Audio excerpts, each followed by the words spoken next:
Leave it to Stumlin, the guy that didn't even know Numel's type is Fire Ground. And bro wants to know why his steel type isn't super effective on it. Leave it to this guy to come in and tell me I'm Mr. Gay. Alright, buddy. If I'm Mr. Gay, what does that make you? Also, hello. Yeah, I remember watching that guy last night. Literally ask why his Aaron wasn't doing super effective damage to a Fire Ground. Oh, I wonder why your steel type attack isn't doing super effective damage on a Fire Ground type. Oh, I wonder why, Stumlin.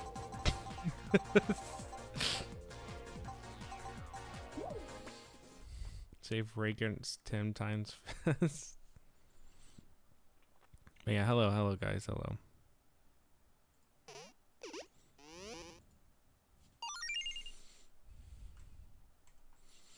I did some recording not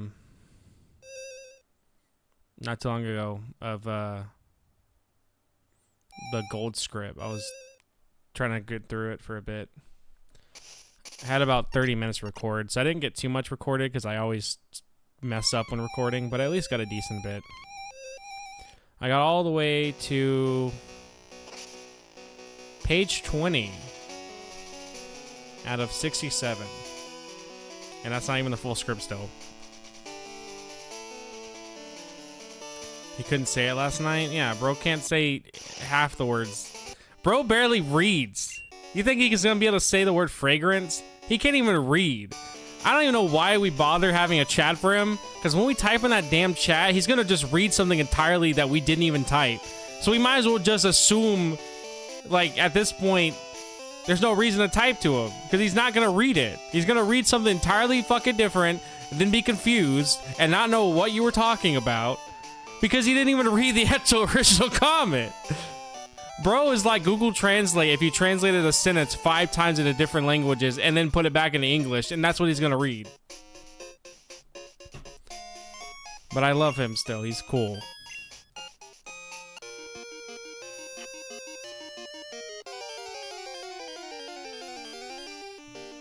Bam, bam, bam. Also, I know in Crystal they have a way to get a Dratini. You get like a special Dratini if you answer your questions right or something.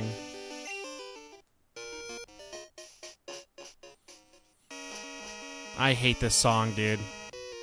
How do you decide what you're doing about Crystal Suicune? Oh, yeah, I'm more than likely just gonna... Either I'm just gonna do the PK Hex thing where I'll re-enable the flag, or I'm just gonna take the L. That's literally it.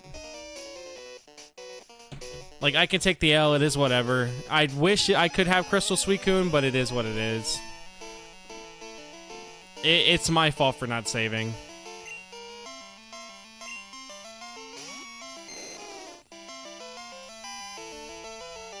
I think I'm almost dead. We're gonna go ahead and reset. That's kind of shitty that they put a trainer with fucking Dragonairs in front of the goddamn Dragon's Den. I wasn't in Gold and Silver. There was like nobody in there in Gold and Silver.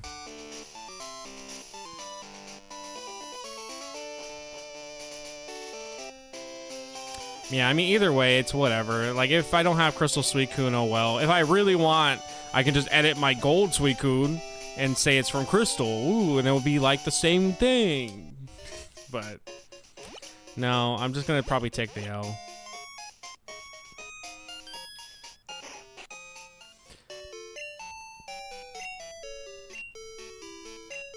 Would have thunk it. I don't remember there being... I think in Gold, it literally, you just go in there and, like, there's no trainers. It's just, you go in there, grab the item, and leave. So the fact that there's just a random-ass trainer there, it just threw me off. Also, to anyone that says Magby is useless, bro, Magby has been actually hard carrying. It's actually kind of crazy how hard carrying this guy has been.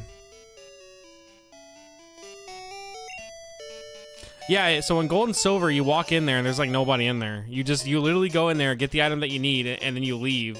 So the fact that there was a guy there, that actually threw me off.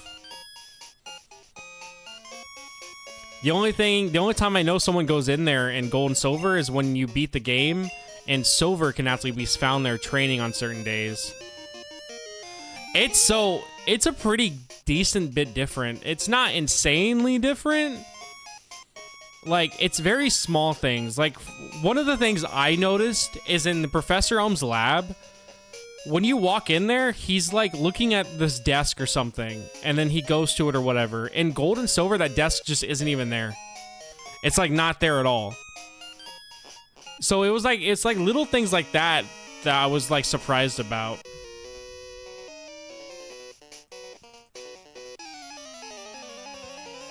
So they're decently bit different, not by a lot though.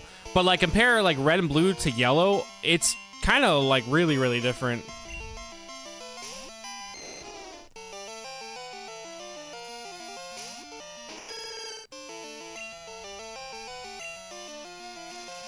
But yeah, in Gold and Silver, there's like no one here. Like, you just walk in, you go grab the item, and then you leave. And then that whole test to get a Dratini, that's not even a thing in Gold and Silver.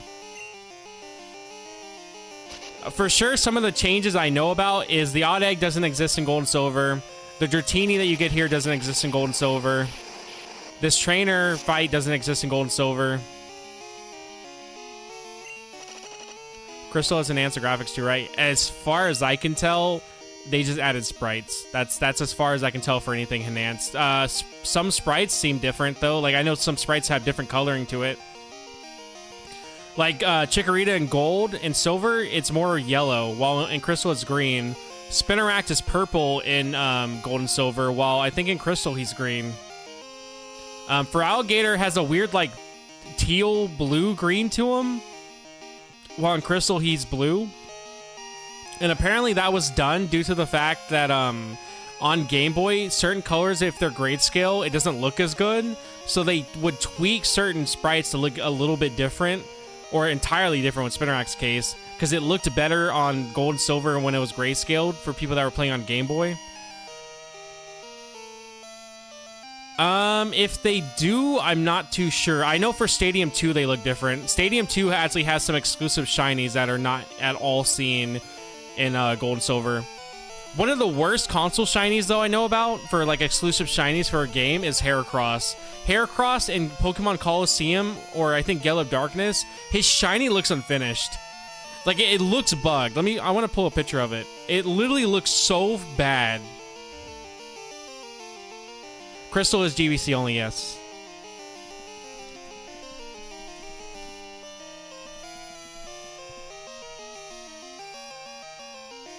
This is shiny Heracross in Colosseum.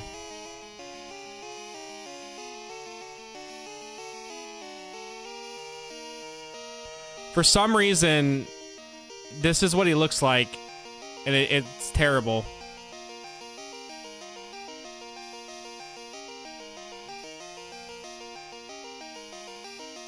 I don't know why he looks like that.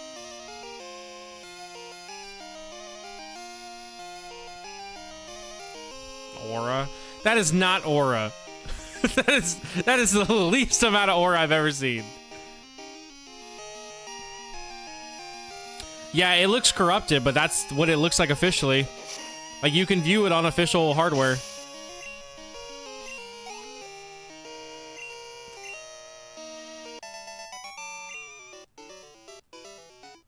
But yeah, if there is any, like, actual sprite differences, I hate this song so much, dude. Oh my god, it's so ear-grating.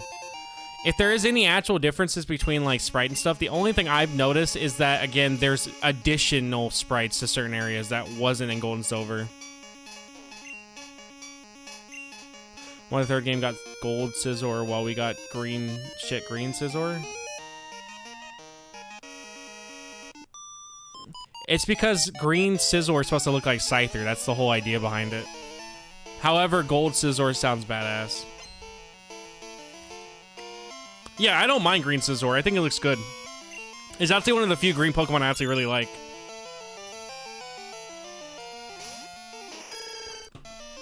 Like, weirdly, I hate shiny Espeon, but I love green Scizor. I think the idea of it looking like its pre-evolution is cool, which is something that I wish the Nidoqueen line did. But Nidoqueen becomes green.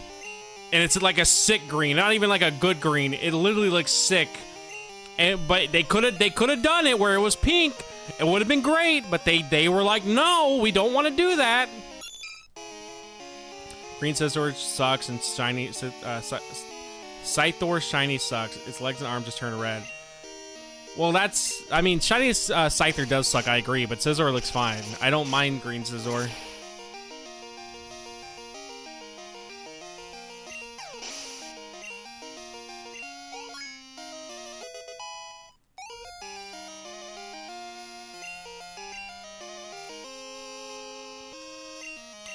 Also, we're going to have to grind still, but what I'm probably just going to end up doing is grinding at the Elite Four, and we're just going to keep fighting them until we win. Because honestly, I hate to say it, that would be the fastest method of grinding while also still doing something that could progress the game.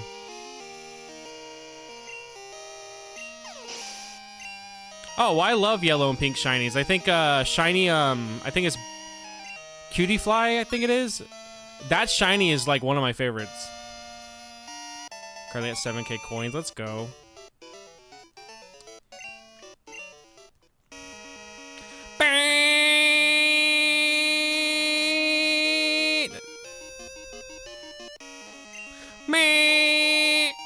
That's all I hear, dude. I hate this song. There was somebody in the comments, by the way, in the remake version of this saying that the original was better. And I genuinely want to know why they think that. Because even the remake isn't that great for this song. This is such a terrible song. Like, genuinely, it's so bad.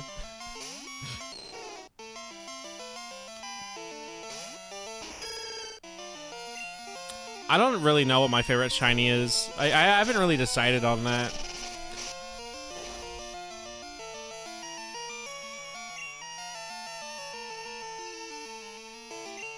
I think Ampharos has a great shiny. Because it's like full-on pink. I think Ampharos is a really good shiny.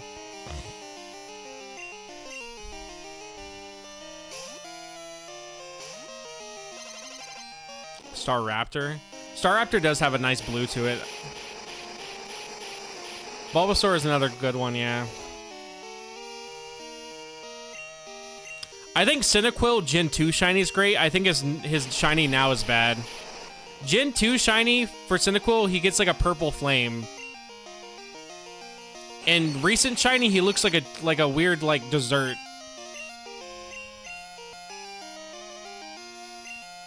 Yeah, it looks bad. He looks like one of those like chocolate desserts.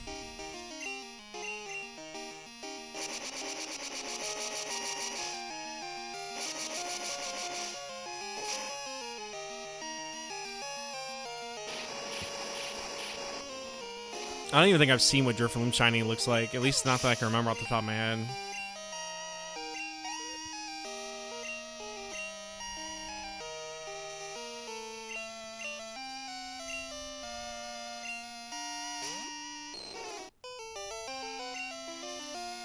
Let's go. I wish you got more for 777s though, but you really don't get that much.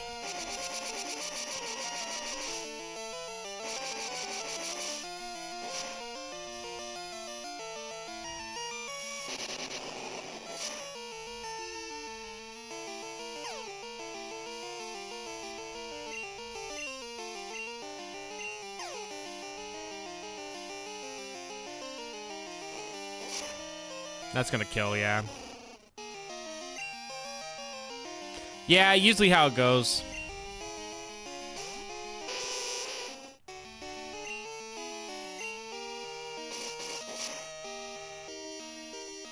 Dude, Crobat is so bad. I thought he would be good, but he's bad.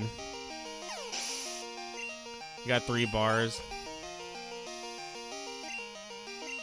That's the only one I ever play on is that one. I'll be honest though, I never noticed any difference between like if it was better or not. To me, they all felt the exact same.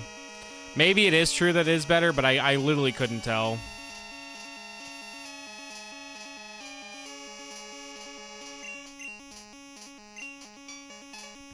All right, I'm gonna leave now, and we're gonna, because I just realized we need someone that has Whirlpool.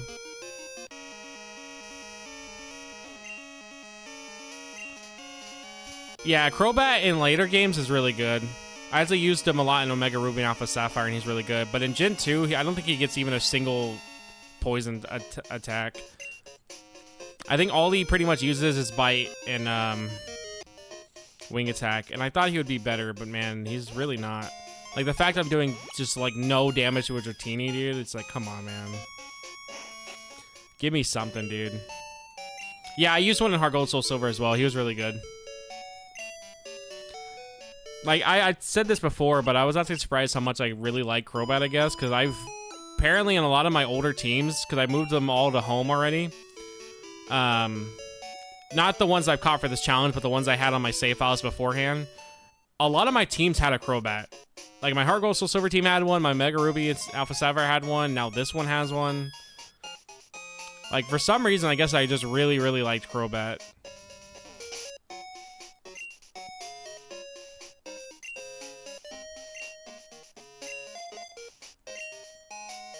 Oh yeah, I need to go back in there and get a water type.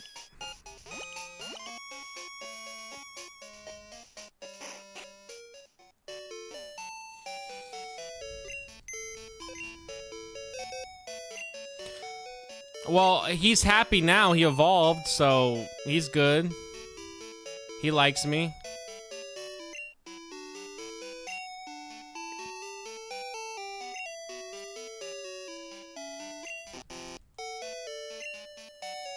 Yeah, I'm not teaching Politoed Whirlpool.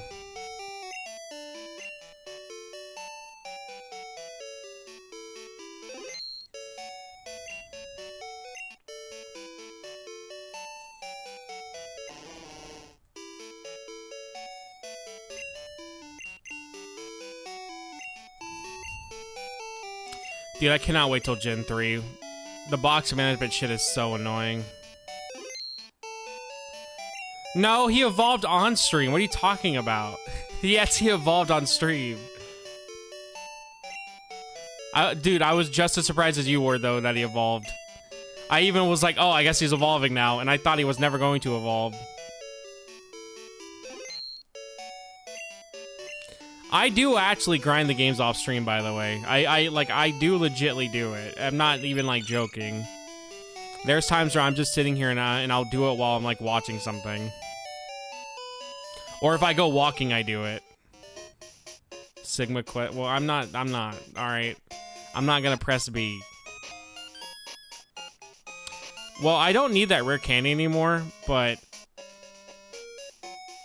oh well.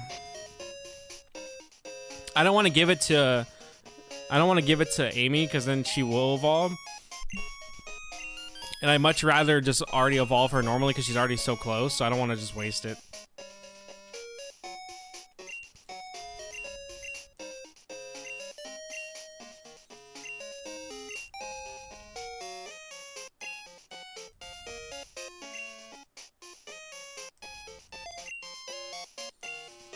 Camaro also learned Waterfall, because we're going to need that.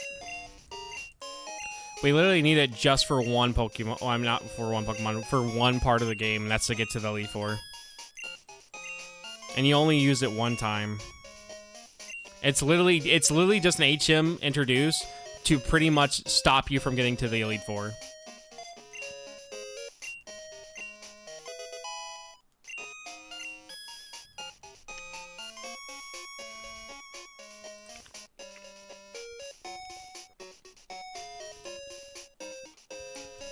Because technically, without the waterfall being there, you could actually just go there. Like, nothing's stopping you. I don't even think anyone does a badge check on you at all. At least not that I remember.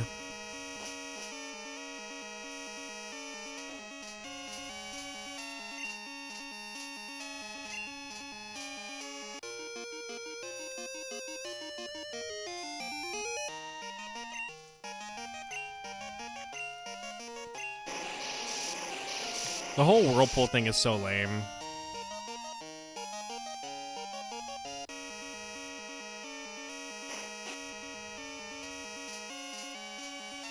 Yeah, so this whole area here is entirely new.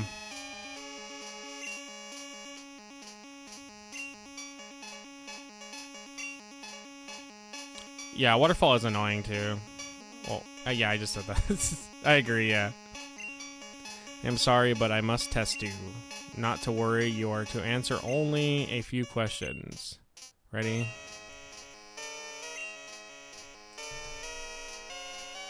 Let me see what the best results for the Dratini is. Crystal. Depending on what you answer, actually depends on what moves it knows.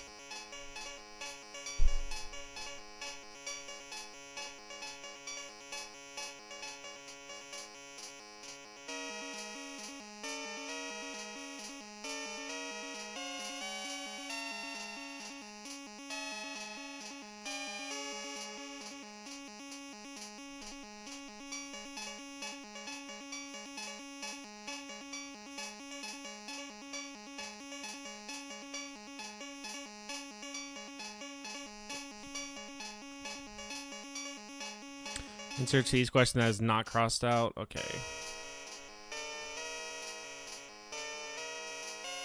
Friend.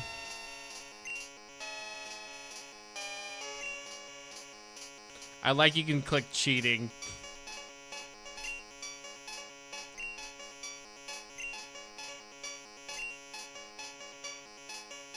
Anyone?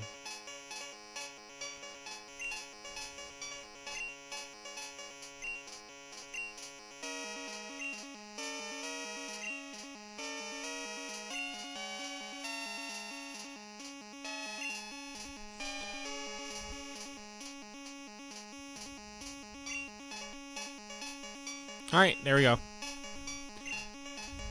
Hold on. My pussy uses waterfall. Okay, I'm... All right. Doesn't Crystal have move deleter? Yeah, they do have it. Yes, they do have it. But you have to beat the game. If not, you have to use Pokemon Stadium. Oh, my bad. Move. Oh, wait, no, the move deleter is a thing. Yeah, the move deleter already is a thing, but the move tutor is not a thing. That's only in Crystal.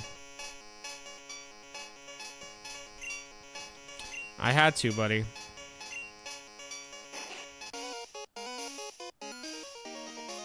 Also, Claire never shows up here, by the way. So in Gold, you pretty much get the Dragon Scale, and then some guy gives you the badge. Claire never gives it to you.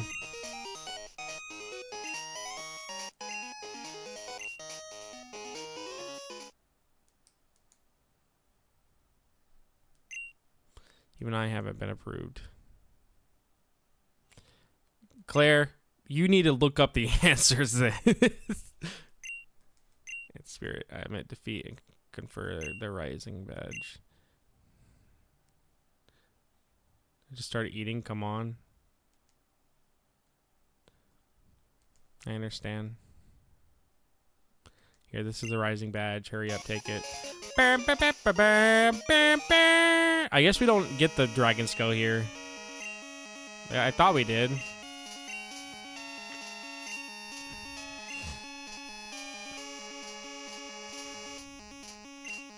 Reflect upon what is that you lack and this child has.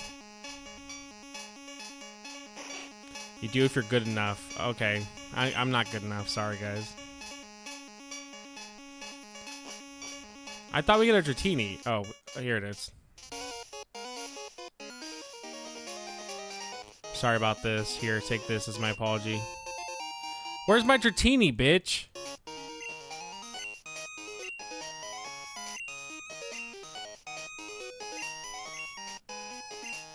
Going on to the Pokemon League. Do you know how to get there? Here, go to New Bark Town and surf East Pokemon League. The route there is very tough. Don't you dare lose at the Pokemon League. If you do, I'll feel even worse about having lost to you. Give it everything you got. I thought he does, but nobody gave me my Dratini, so...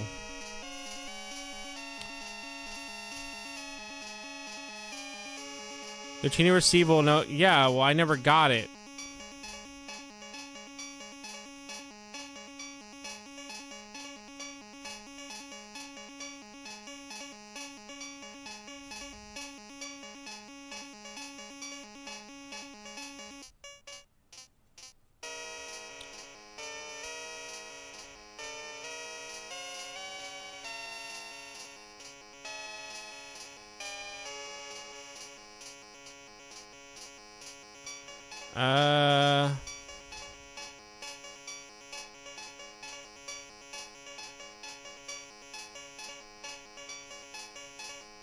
Oh, I have to exit and then re-enter, but I need an empty slot in my party.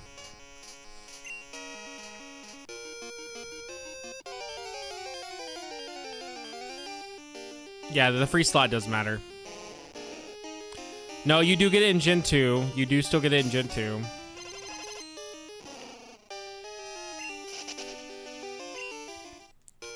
Then shut up.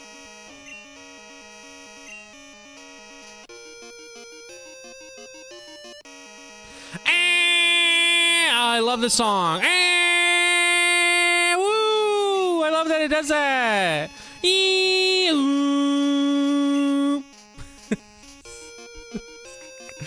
It's fucking awful ass song, dude. Here we go. You ready?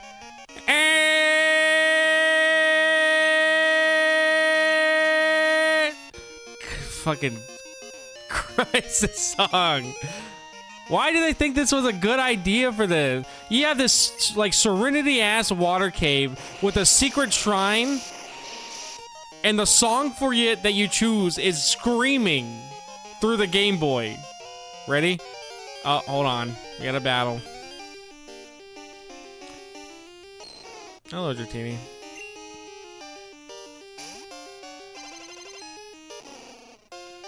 Gen 2 surf theme is really good. But you know what song's better than the Gen 2 surf thing? Dragon's Den.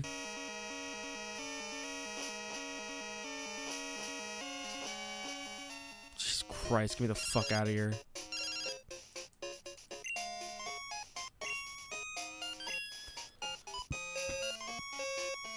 Alright, can we go after the dogs now? How do we find them?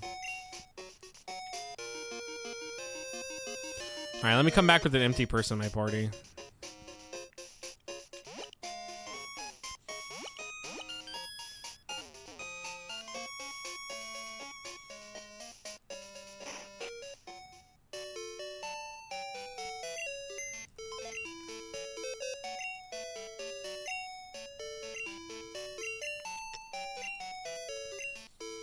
God, that song is so bad, dude.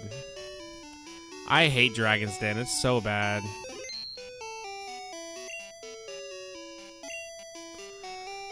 Gen 2 has a lot of good things, but I will say Gen 2 also has a lot of problems that are going to make it very tedious, but it is fun. Oh, catching them all took me 80 hours. So, yes, get ready for that to be the case.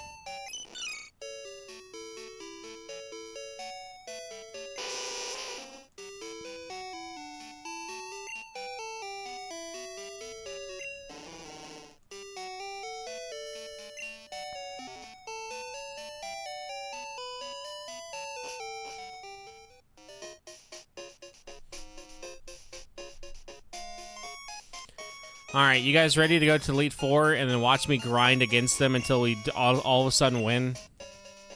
Because it's literally going to be the best option to grind.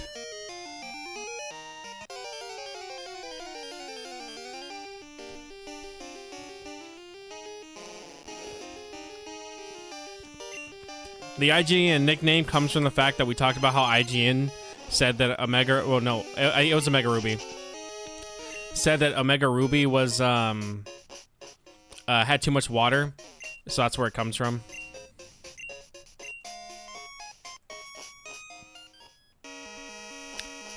It just so happened while we were talking about IGN, it evolved. Bro, where do I go for this stupid ass thing? Do I have to? I don't have waterfall. I'm not gonna. Whatever. I'll come back for it. I'm not doing all this shit. I don't have waterfall.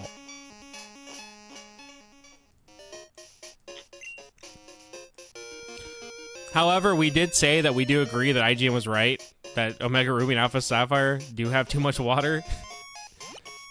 Like, literally, there's, like, majority water types. There's a lot of water. I get it. It's on islands. It makes sense, but it's like, there is a lot of water. So I kind of get where IGN was coming from, but people hate IGN, so it's just easy to be like, yeah, fuck them. Yeah, they took it to heart. We never got an island ever again. The underwater stuff was cool. I agree. But then you realize that there's not much down there. So it's like, it's cool to do. But then, like, once you kind of get the few things you need down there, there's, like, no reason to ever go and to do it. Like, there's never another reason to go back down there.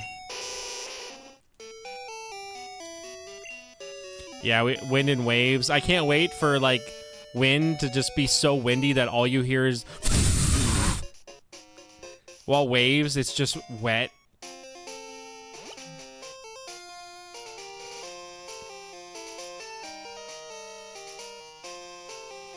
And you're gonna implode. Also, the Amy name just comes from Stumblin naming this thing. You can tell what names are mine and like what I picked, and you can tell what he picked because mine are all better. And then you got like his ass. I thought it got leaked. Wasn't it something to do with like different Pikachus or something? Like having, like the 2 leaks we were shown was like Pikachu having like a different thing or something. But I don't know. I don't know what they'll do.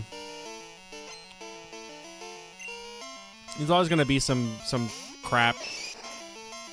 I did not care about terrestrialization, and I didn't even. I cared more about Gigantamax, even though on the grand scheme of things, it was just pretty much you doing a super attack, and that was it. Like, pretty much the strat always was, in-game, was if they Gigantamax, you Gigantamax, and you don't Gigantamax until they Gigantamax. So it became, like, it's a cool hype moment, but then it was, like, there's no real thought to it. Like, you're just gonna Gigantamax when they do it. Because if you don't, you're at a disadvantage. The Swinger Pikachu couple. But terrestrialization I didn't care about. Like, I really didn't care.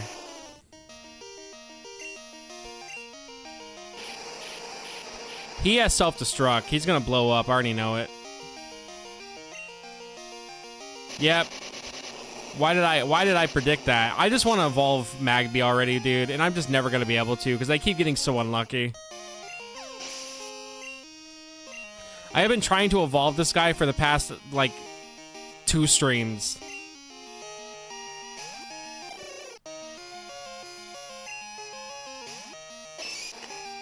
I don't know why I sent Shuckle in. He's not gonna be able to do anything.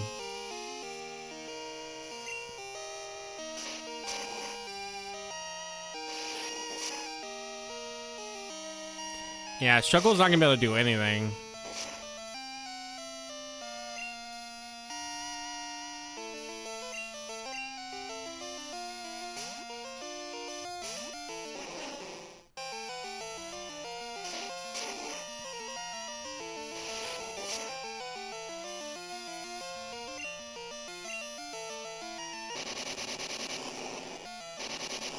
Hit him with his own Madison.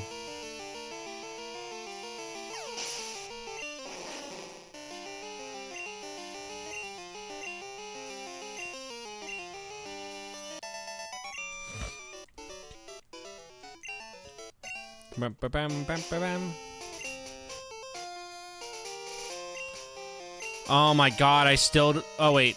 I was like, we don't have Fly still, but I forgot. I can teach Fly now.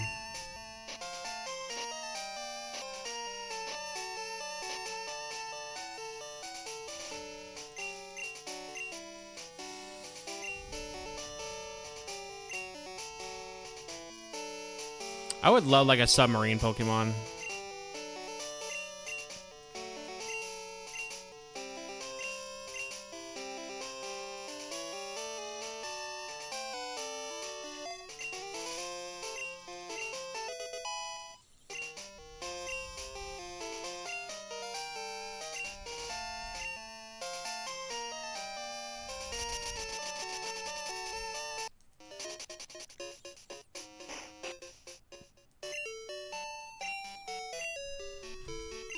The moment we finally get Magmar, dude, is the moment our team will be fully set.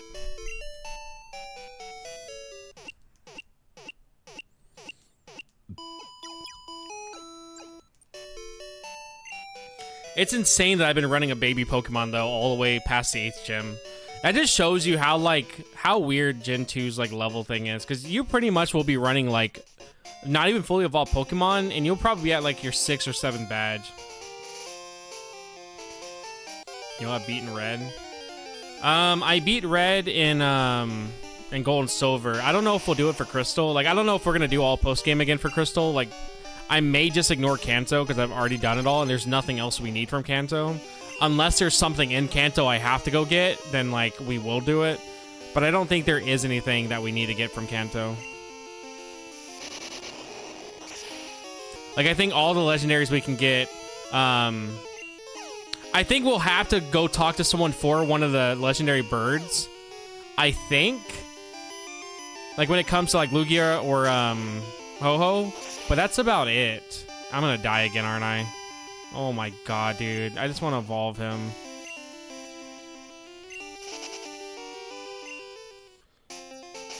That's what I think, too, because, like, there's no point for me to just redo post-game if there's nothing there. And, like, I already talked about it for Gold and Silver. Like, in the script I'll talk about for Gold and Silver. Like, if there's new stuff, yes, we'll do it. If there's new stuff, we can do it. But if it's the same exact thing, there's really no point.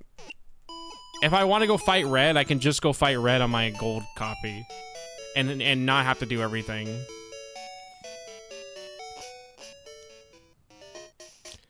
But are you going to do Fire Red and Green? I am going to still do Fire Red and Leaf Green. However, the only way I won't do it is if I don't think we'll have enough time to beat everything else.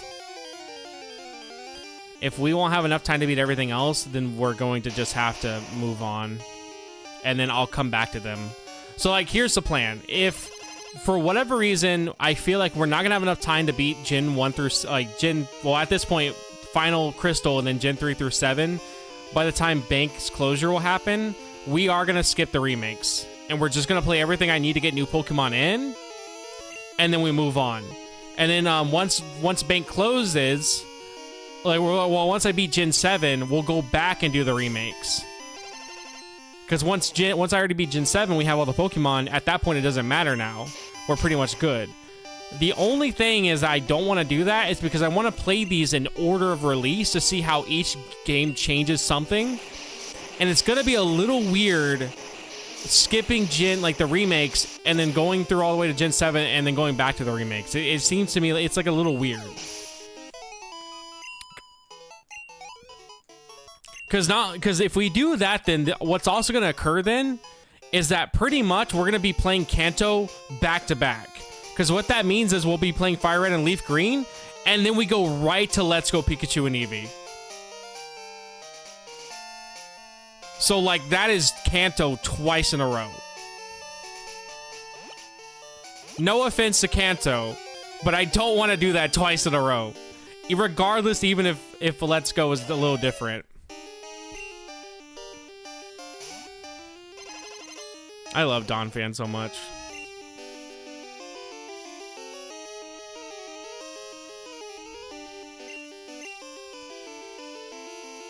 Yeah, but like I said, I want to play them in a release order. So, like, the only reason why we're doing this, like, where we may have to skip the remakes is due to just the Gen 7, well, the bank closure.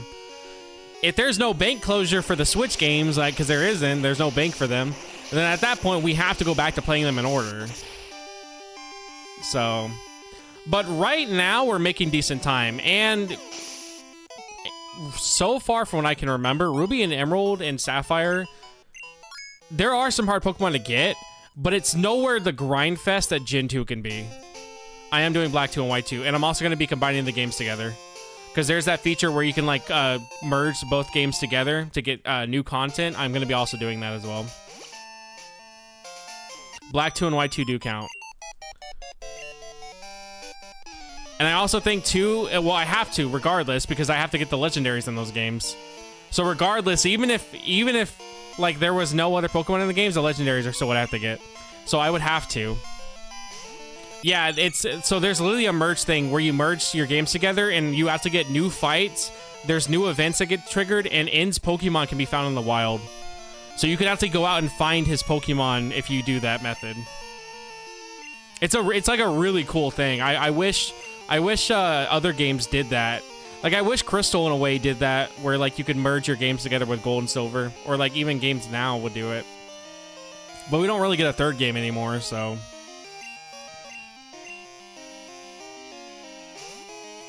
So yeah, that's another thing too, is like I'm gonna want those. Like there's certain Pokemon I do want to go for whether we have them or not. It's kind of why I wanted Suicune, like Crystal Suicune, but I mean I'm also okay with just taking the L on it.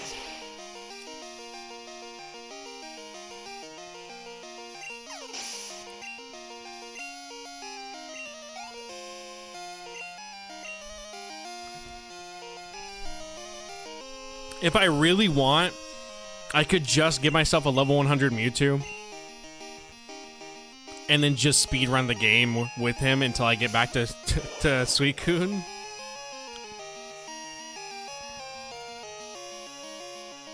I could just do that if I really wanted.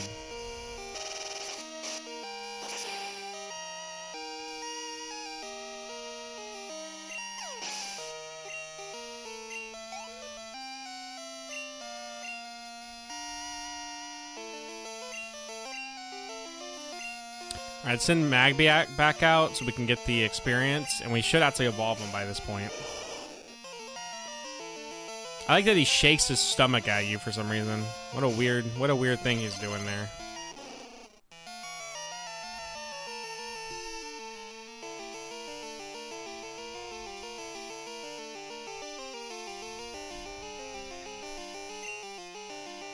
Wait, yeah, we should evolve him actually.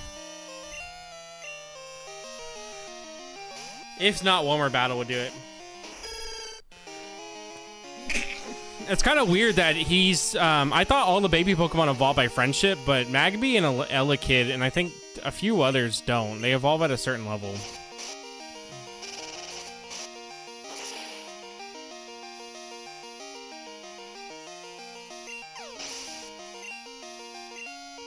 Nope, he needs a few more levels.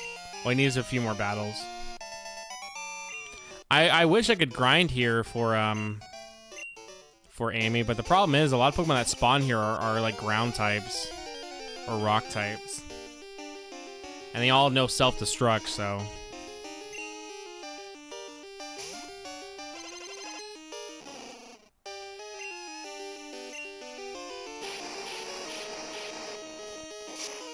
Out of 10, how would you rate Gen 2? Also, can you fit your whole fist in my mouth? Genuinely, I think Gen 2 is... So, I'm going to rate it in two different ways. If we look at Gen 2 as a game in the whole series, like, I'm not talking about, like, being compared to Gen 1 or whatever. Like, I'm talking, like, compared to every game in the series. Gen 2 gets, like, a 5, dude. It is fun, but it is so mid compared to Gen 4's remakes of the games. Like, there is genuinely, in my opinion, no point to play Gen 2 if the Gen 4 remakes everything. There's none. Because the Gen 4 remakes do everything possible to fix Gen 2's issues. The level curve is still there in Gen 4. It's still there. It's not as bad, but it's still there. But it fixes everything else. If we want to compare it, though, as a sequel to Kanto, and only as that, from that mindset of this is the second game that's ever come out, there's no other games after, I'd give it a 7. Because it pretty much does everything better than Kanto does. It's just the level curve is ass. And the problem is, I think a lot of my issues with the level curve is coming from the fact that I'm doing reviews on these, that I have to kind of beat them at a certain time. Like, you know, I don't want to waste too long on them. That's kind of why it took us 4 months to beat Gold, because I didn't really want to do the grinding over and over and over like I had to do. So I think a lot of my issue comes from that. But if I was a kid growing up and I had free time, I didn't give a shit, I can do whatever, I don't think I would mind it as much. But it's a weird feeling where I'm now past the 8th gym and we are now just getting a Magmar due to the fact that it just takes forever to grind in this game. That's really bad.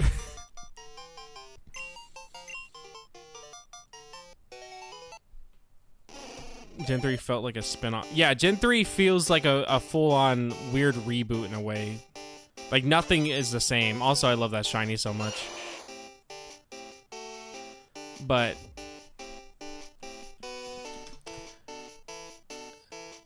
my thing, though, is the Gen 2 level curve is it's a very easy fix, by the way. all you had to do was just not make it where you can go to Price. If you made it to where you had to go to Jasmine and Chuck, but you could fight them in any order, and then Price had to be saved as a 7 gym, the level curve wouldn't be so ass. But the problem is, because you have the option to go to Price, the game has to take that into account, that someone maybe would go fight Price first. That someone would go out of their way to go over to Price, when it makes no sense, by the way, to do it. But someone would. And because of that, that's why Price is using level, like, 28s or whatever. While Claire is, like, using almost level 40s. Like, to put in perspective, Claire is using teams around the same level that Sabrina was using in Gen 1. While the 7 gym is using levels, Pokemon levels, around what Erica would be using.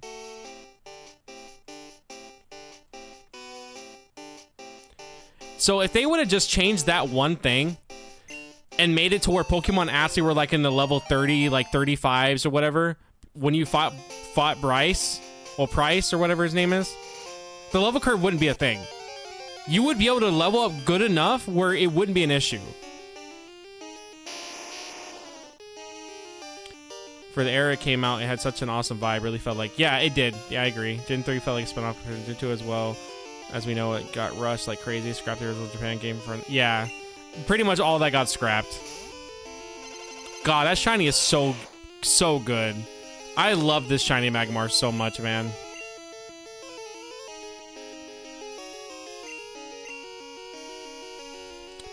But yeah, that's my main issue. It's just that a lot of Pokemon in Gen 2 struggle to level up due to the level curve.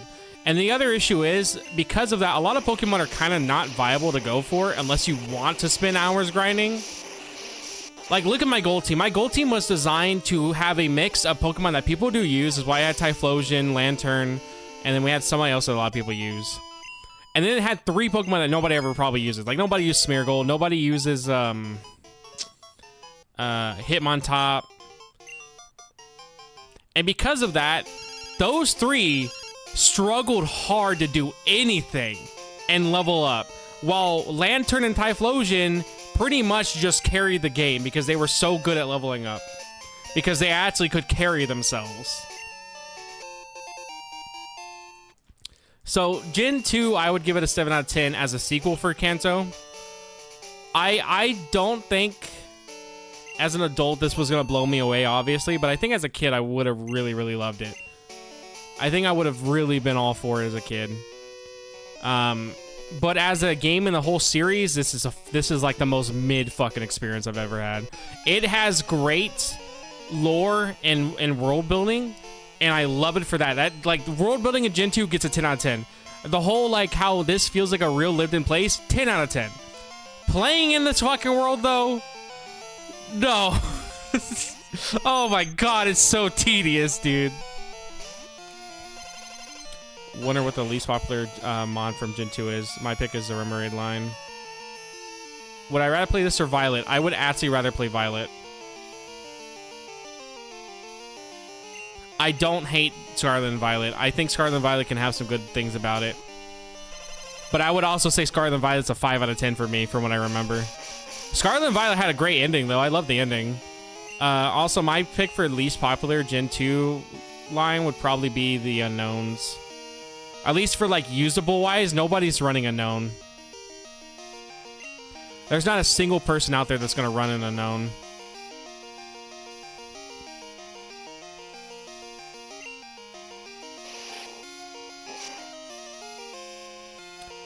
But I guess, like Pokemon that people like, I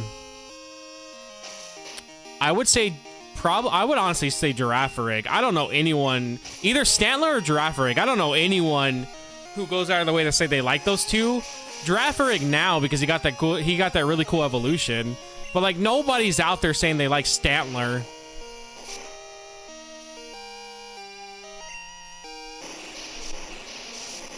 I think Violet's bad. I think Violet has a great final boss, though. I think how they set up the final boss is amazing. Because it actually did come out of nowhere. I don't know how, man. I've never seen anybody talk about Girafarig. Girafarig is always one of those that get mentioned randomly, and then I'll never hear it for years. Not a great... Yeah, Girafarig sucks, sadly. He's not good.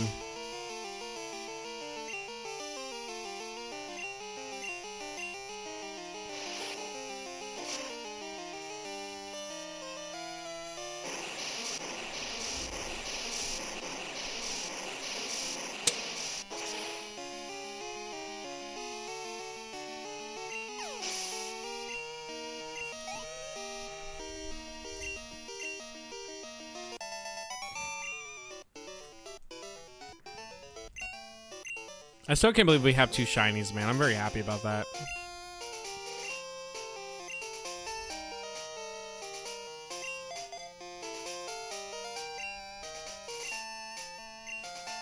I don't know why I'm I don't know why I'm like so big on trying to level up Shuckle. I can't do anything with him even if we get him to a level. He has no attacking moves. Can Shuckle learn anything? Hold on. Let me see. Toxic TM Gen 2, where is it?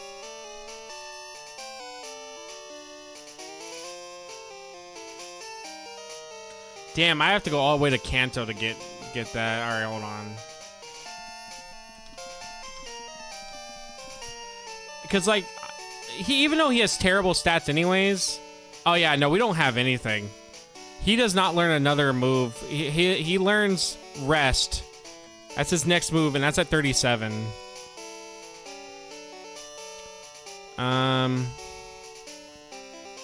He can learn Earthquake, though. He can also learn Return.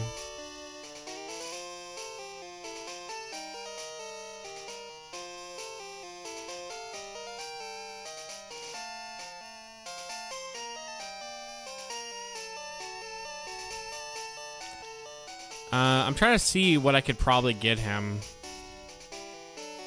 There's really nothing, honestly. I'm looking at it. There's like nothing. I can give him Strength. That's her best bet. He can get Strength and Flash. Because we need something that's better than what he has right now. We got TMs were left. Yeah, it's insane. That's why Lantern, like, my Lantern wasn't good until we got the Kanto, because then I actually got usable, like, TMs for electric type moves. Till then, I was running Spark. And that was it.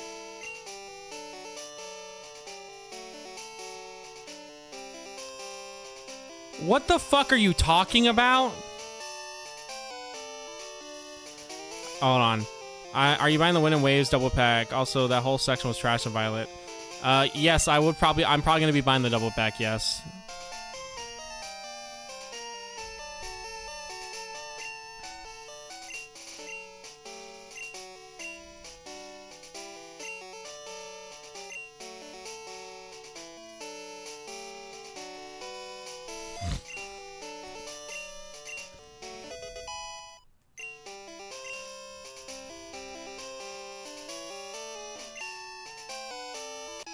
Okay.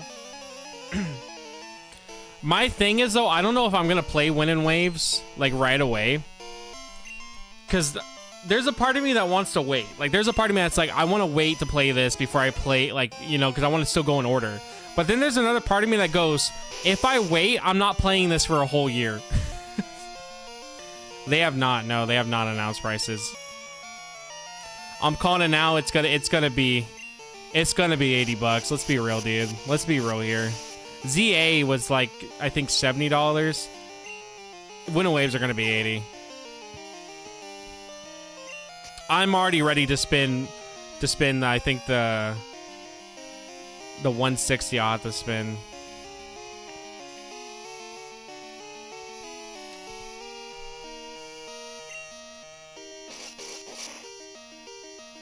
Did I not give anybody an experience share?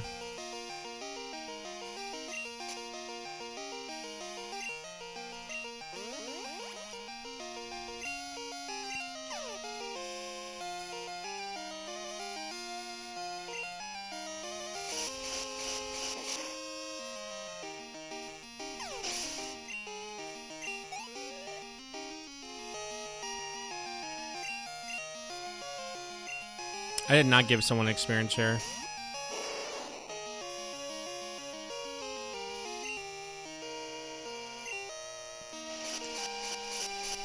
Yeah, we're gonna brute force through the Elite Four, by the way. We probably will have another stream due to me needing to get the legendaries, so that's probably gonna be a whole separate stream entirely. But we're gonna be brute forcing through legendaries. What are you playing first from Gen 3? I'm gonna be playing Sapphire on stream. I'm already playing through Ruby, by the way, on my own time, but we'll be playing through Sapphire on stream.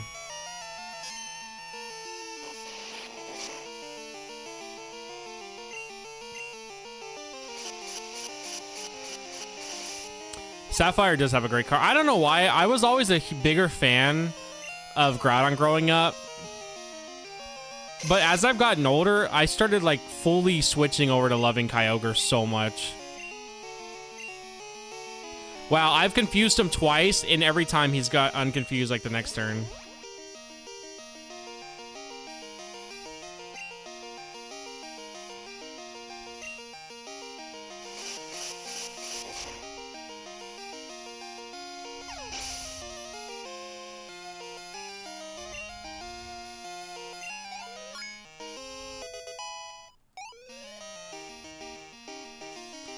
Kyogre is cooler, I agree.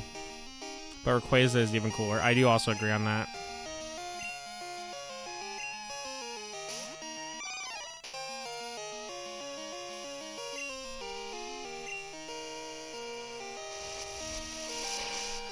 Also, shout out to Stumlin again for thinking that Numel would be hurt by a steel attack with super effective damage and not understanding why it wasn't working, even though Numel is a fire ground type. Shout out to Stumlin for that. Bro doesn't even know his own Pokemon.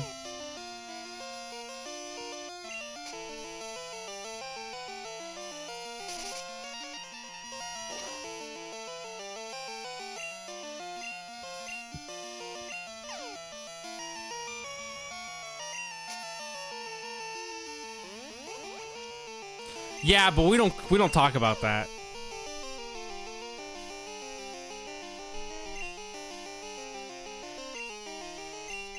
We don't talk about that, buddy. Also, I've only done that because I was mashing and I wasn't paying attention. He actually was paying attention. I was reading chat while mashing buttons and then going, oh, wow, my bad. That's different.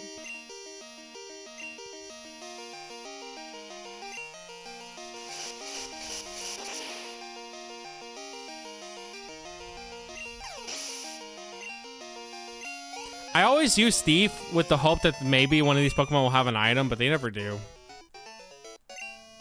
They just never have an item.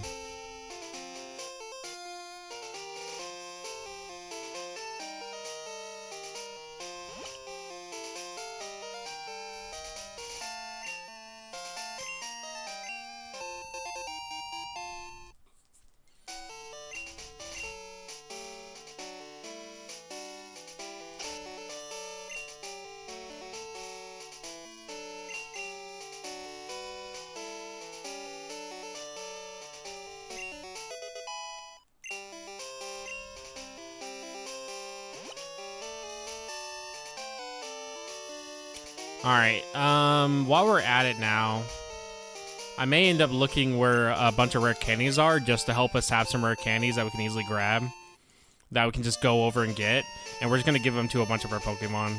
I think for sure there's like 7 we can go grab right now.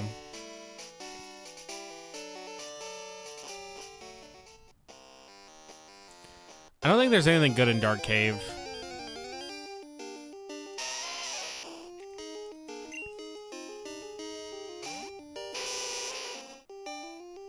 Amy already evolved.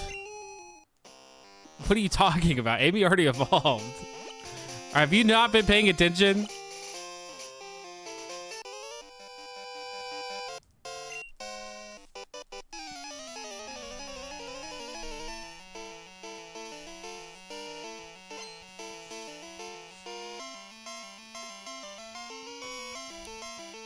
Where the fuck? Amy actually has been one of the good Pokemon. What do you mean? Amy is hard carried. Amy actually hard carried the Claire fight.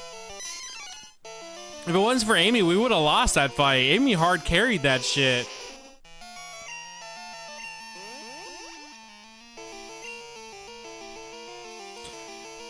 he has done nothing, and you know it. CQ has done absolutely fuck off nothing, and you know it. He actually failed the clear fight. I used him to self-destruct, and he missed. He did less for that clear fight than Magby has done.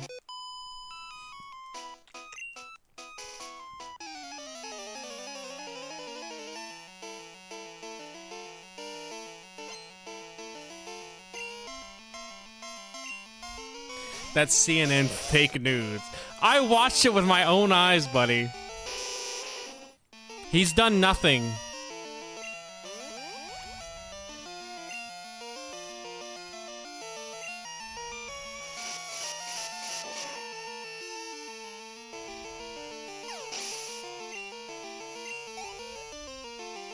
I don't know who designed every trainer to be in this game, like, to literally be at the least level possible.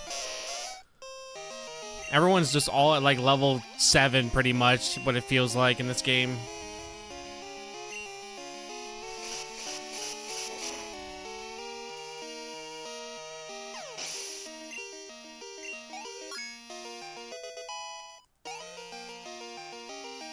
I'm actually still surprised we beat Claire on the first try. I did not think that was going to happen. It's because, dude, Gold and Silver has a terrible level curve. This is a normal level. Like, this would be the normal level, like, area that you should be at.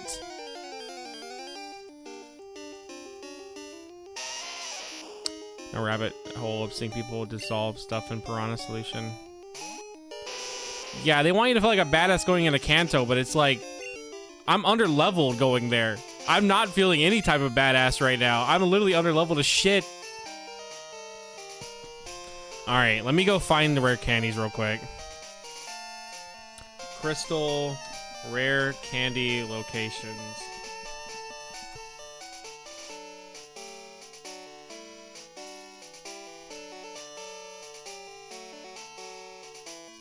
Hold on. Enter.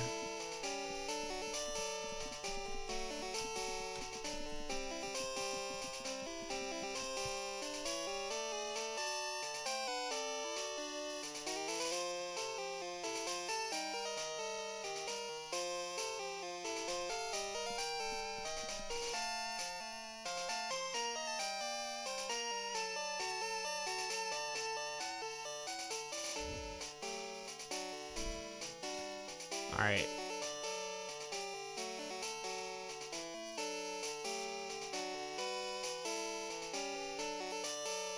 I wish it would, like,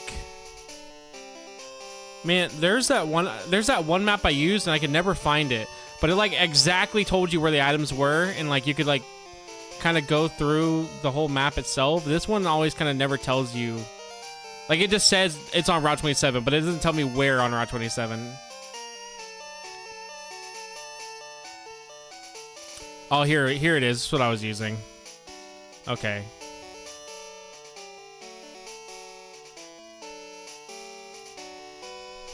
All right, rare candy.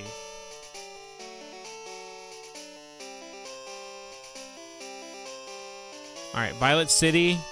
All right, there's one up here. Wait till CQ. Oh, hold on. Mix the chemical here and there. Dissolves anything from bone to hair. That's Grim. Till CQ gets to Gen 7 and sees 80 base power leech life. It's cool. It was just like a video dude dissolving kitchen sponge, chicken leg, and hot dog.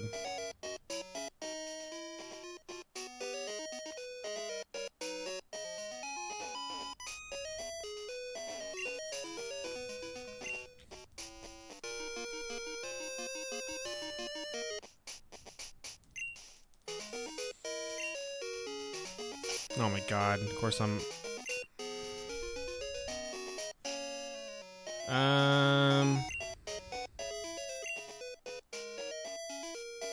Bro, I've never needed an ice seal. I don't even know why I have that.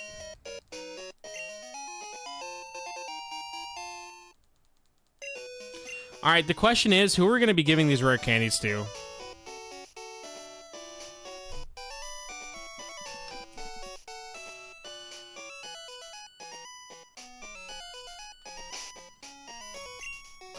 Like, do I give it to one specific Pokemon to make them super strong, or do we like kind of even it out between them? Because pretty much we would only get about one level. I'm only gonna be able to probably get like 7 of these. So it may be a better idea to try to give it to someone that like would benefit from the multitude of levels, which is probably gonna be IGN, honestly. CQ is not the best option. He's not. You know he's not.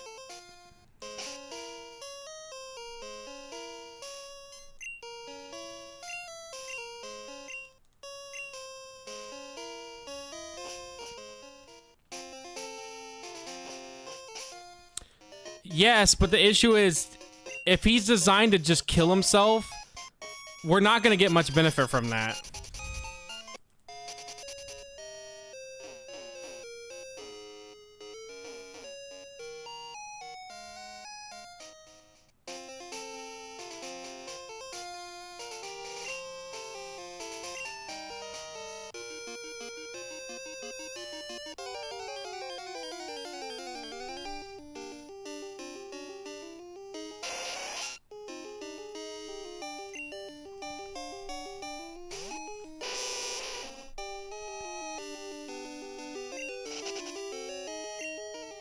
Kind of wild if you think about it too much. The sauce makes your baby smooth. Dude, we've gotten so many nuggets. All right, there's a trainer we can go fight over here, so let's go do that. It's 3 trainers we'll be able to fight, and you also get an item from it, but I don't know what they give you.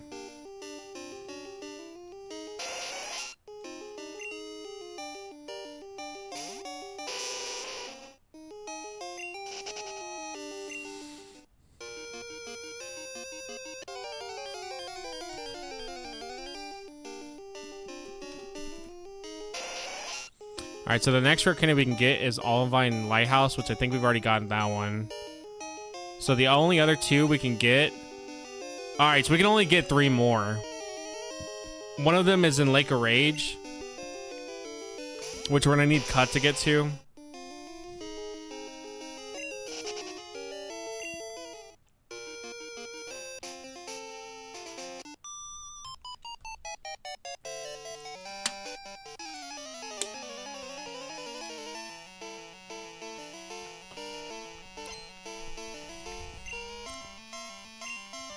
I just realized we don't have anything that can hurt Dragonite with super effective moves.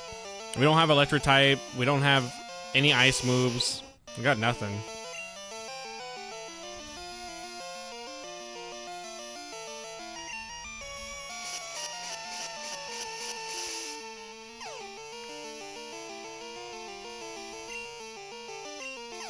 Yeah, we don't have anything.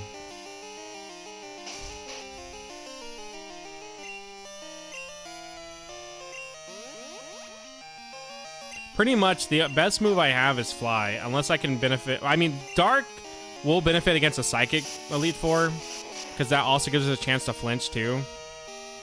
But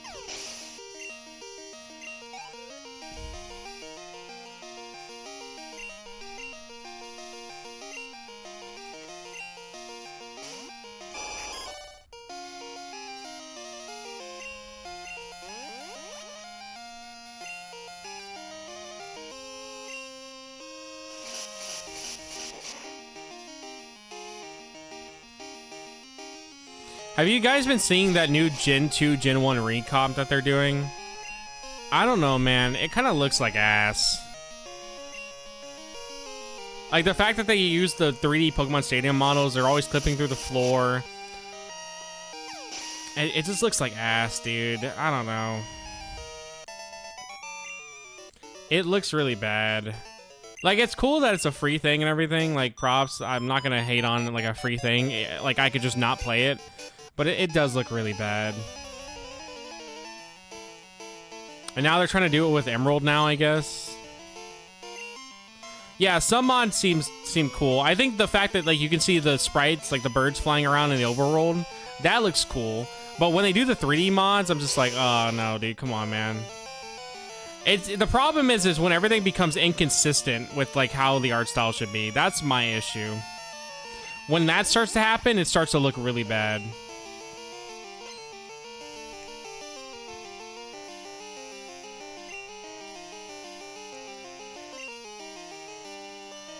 Well, I'm glad I just let him set up 2 Hardens. So what we're gonna do is say fuck that, and we're gonna stop that. Yeah, that I do agree with. The actual base recomp is actually great though.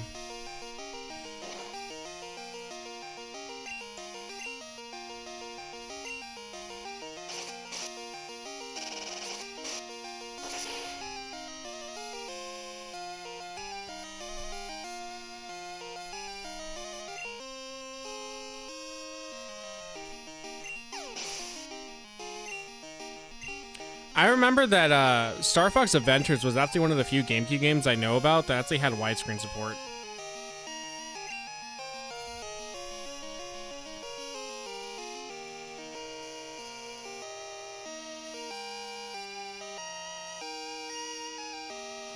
That's like one of the few. I know there's more, but it's one of the few that I remember that actually had it.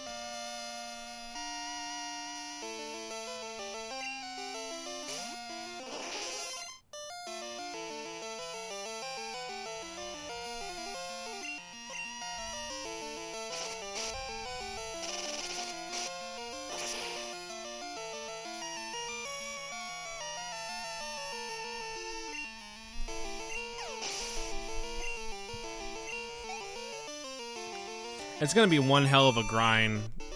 Like I said, we're just going to go straight to Elite Four and pretty much grind against them, but we will probably be doing a post-game stream. No, well, not post-game for, like, for Kanto, unless we have to, but we are going to be going after the rest of the legendaries.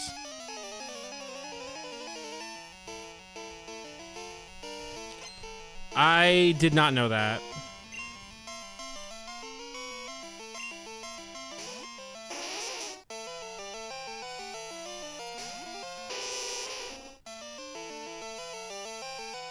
You know, I love that Dorito will walk across my my table, but when it comes to the keyboard, he won't step on the keys himself. So he only walks next to it, but he will never step on the keys, and it's really considerate of him.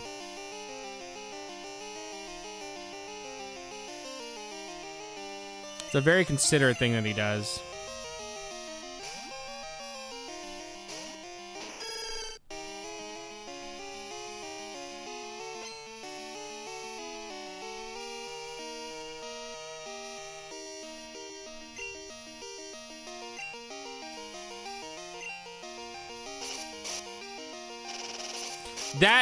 So I don't know what is his issue with Sony products. So he has broken almost every Sony product I own. And Noodle, however, hates 3DS cords. He literally chewed my 3DS cord that I bought again. So now I have to go and literally buy another 3DS charger. And like, it's to the point that I've tried hiding it from them. If he figures out where it's at, he will find it and he will chew it. And he already chewed the other one I just bought. So now I have to go buy another one. He's really bad when it comes to that.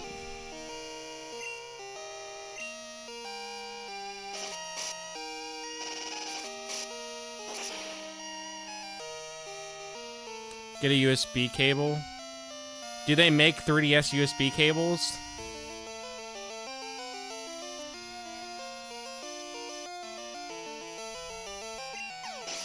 Hold on, I will be right back. Give me a second, guys. I'll be right back.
I am back.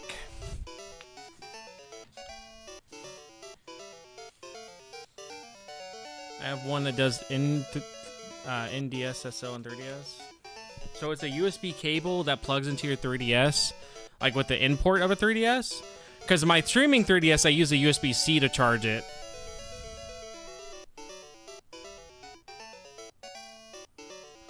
But I don't have a 3DS cord right now for the other 3DS that I use. This one I use a USB-C to charge it, obviously. It charges while you stream it.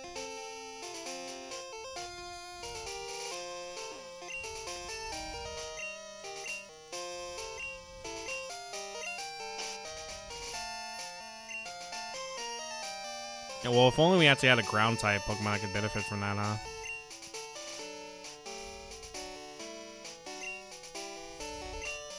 We're giving CQ the Quick Claw just in case if he actually can pull off making it work.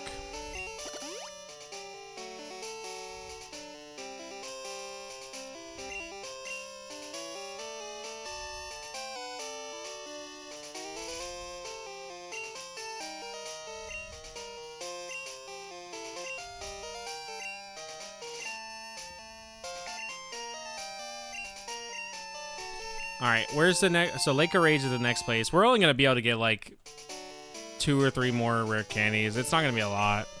All the rest of them are in post-game.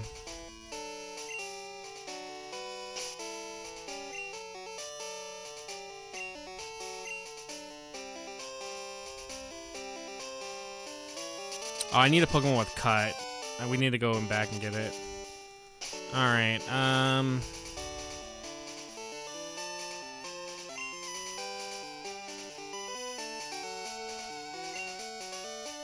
wait, shouldn't I have 2 rare candies? Did I not grab the one I was supposed to grab? Or did I already use the rare candy? I thought... Oh, I guess I already used it. That's right. Alright, yeah, I think the best option is going to be using it on CQ. Because he's so hard to level up. To get him closer to 40.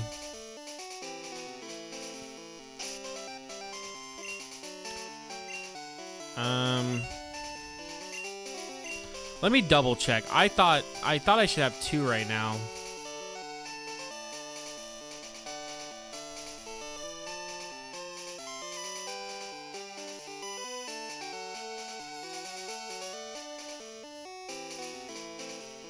No, you're good. You don't have to apologize.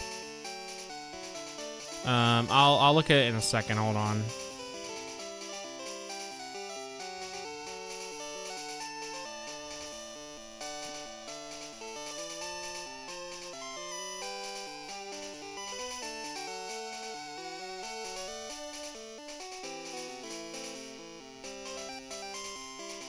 Yeah, we should have had 2 rare candies, unless I didn't grab this one.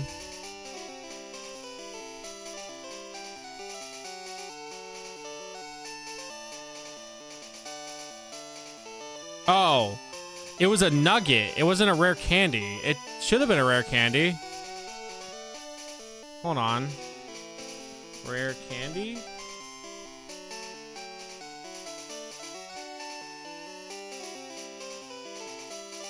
Oh, it's a hidden rare candy. Okay, we have to go back for that then. Yeah, we're gonna just go ahead and give CQ the rare candies, get him close to level 40. Well, before I forget, let me go do that right now and grab it. Yeah, I don't know what it is about the type of charger they use, but he really likes chewing that shit.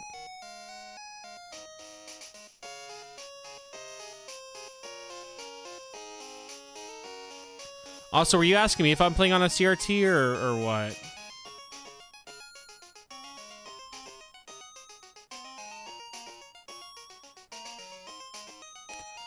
Huh. Alright, yeah, I'm gonna go ahead and buy this then. This actually, I actually have a DS Lite that it would work really well for. Thank you for that. I didn't even know these existed. I knew you'd come to the right decision. Yeah. You are right though. He would be the hardest to level up due to him not having great moves because he's more designed to just survive. So yeah. Oh, okay. I learned of some game on Xbox that's called Naked, but it's an acronym, and it's like some robot cyberpunk game. I have no idea what it is, though. But I learned about it last night while looking on Buy, because apparently the big ultimate boxes go for a pretty good price. But it's like an acronym, and it's called Naked for the acronym. But the longer name is like some random-ass bunch of words. Not the worst name ever. Oh, yeah, the worst name ever goes to that one PS3 or PS4 game that's like incredibly long. And it's literally a game where you take panty shot pictures. But, like, funny enough, it's one of the few games where I've seen that, like, has that concept where people actually can get mad at you in the game and pretty much treat you like a piece of shit that you are. It's one of the few games I've seen that has a consequence for actually playing it the way the game wants you to. But the game is still bad. But the only recognition that it has is the fact that it just has the really, really, really, really long name.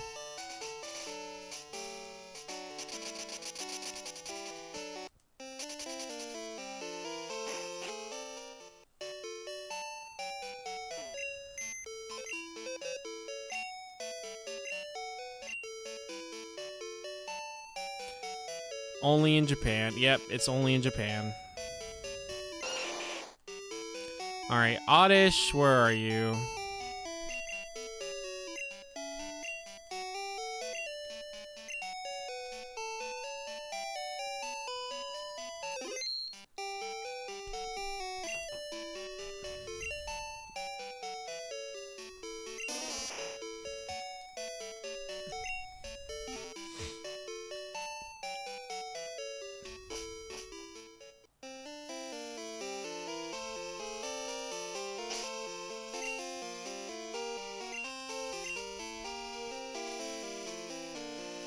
Alright, so I think we have one option for another rare candy, and that's it. I don't think there's any other one. Well, all the other ones we can get are post-game, and I know for the fact the one in the lighthouse I've already gotten.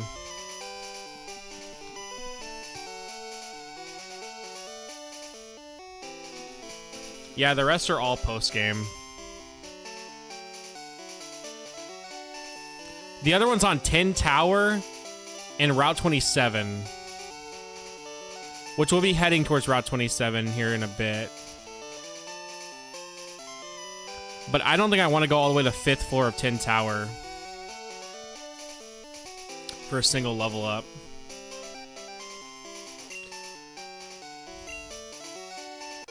Oh, you're talking about Akihabara? I would recommend, if you somehow ever do not go to Akihabara. While, yes, you could find a Game Boy or whatever you're trying to look for, Akihabara is super expensive, and there's better areas to check out that isn't Akihabara. But if you just want to go for the tourist-wise whatever, and you don't mind spending extra money, Akihabara is great for that. But the problem is, you're going to be spending more money than you actually should.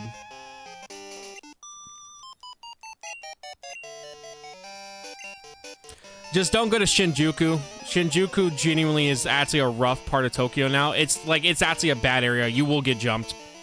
You will actually have people try to fight you in Shinjuku. It's very bad.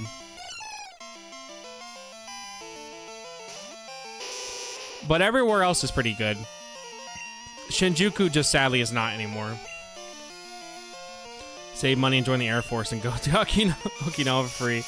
Yeah, funny enough, Okinawa is the only place in Japan where a Chili's exists. But you have to, like, actually know somebody who can go on base. But there is a Chili's there. But yeah, Akihabara is cool. I've been there before. It's really cool. It's just the problem is now, everything is super expensive due to it being a tourist trap. However, you actually do have a good chance of finding rare shit there. So it's one of those things where you could spend more, but at least you have a better chance of finding what you actually want to find there. But you're gonna spend more.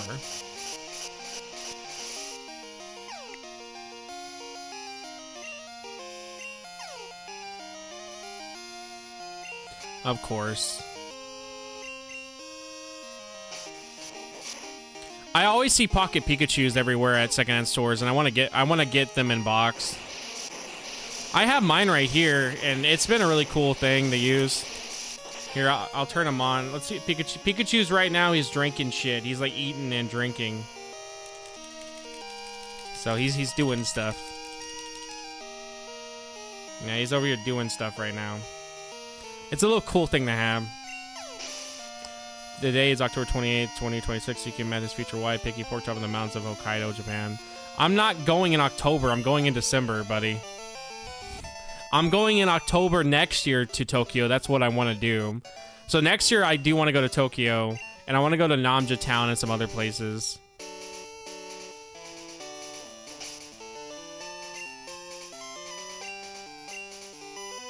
That's what they all say? What do you mean they all say?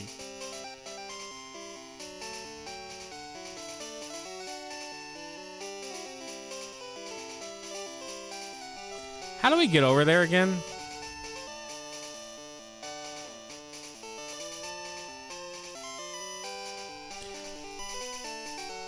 Is Osaka worth visiting? Osaka was my favorite place. I think it's better than Tokyo.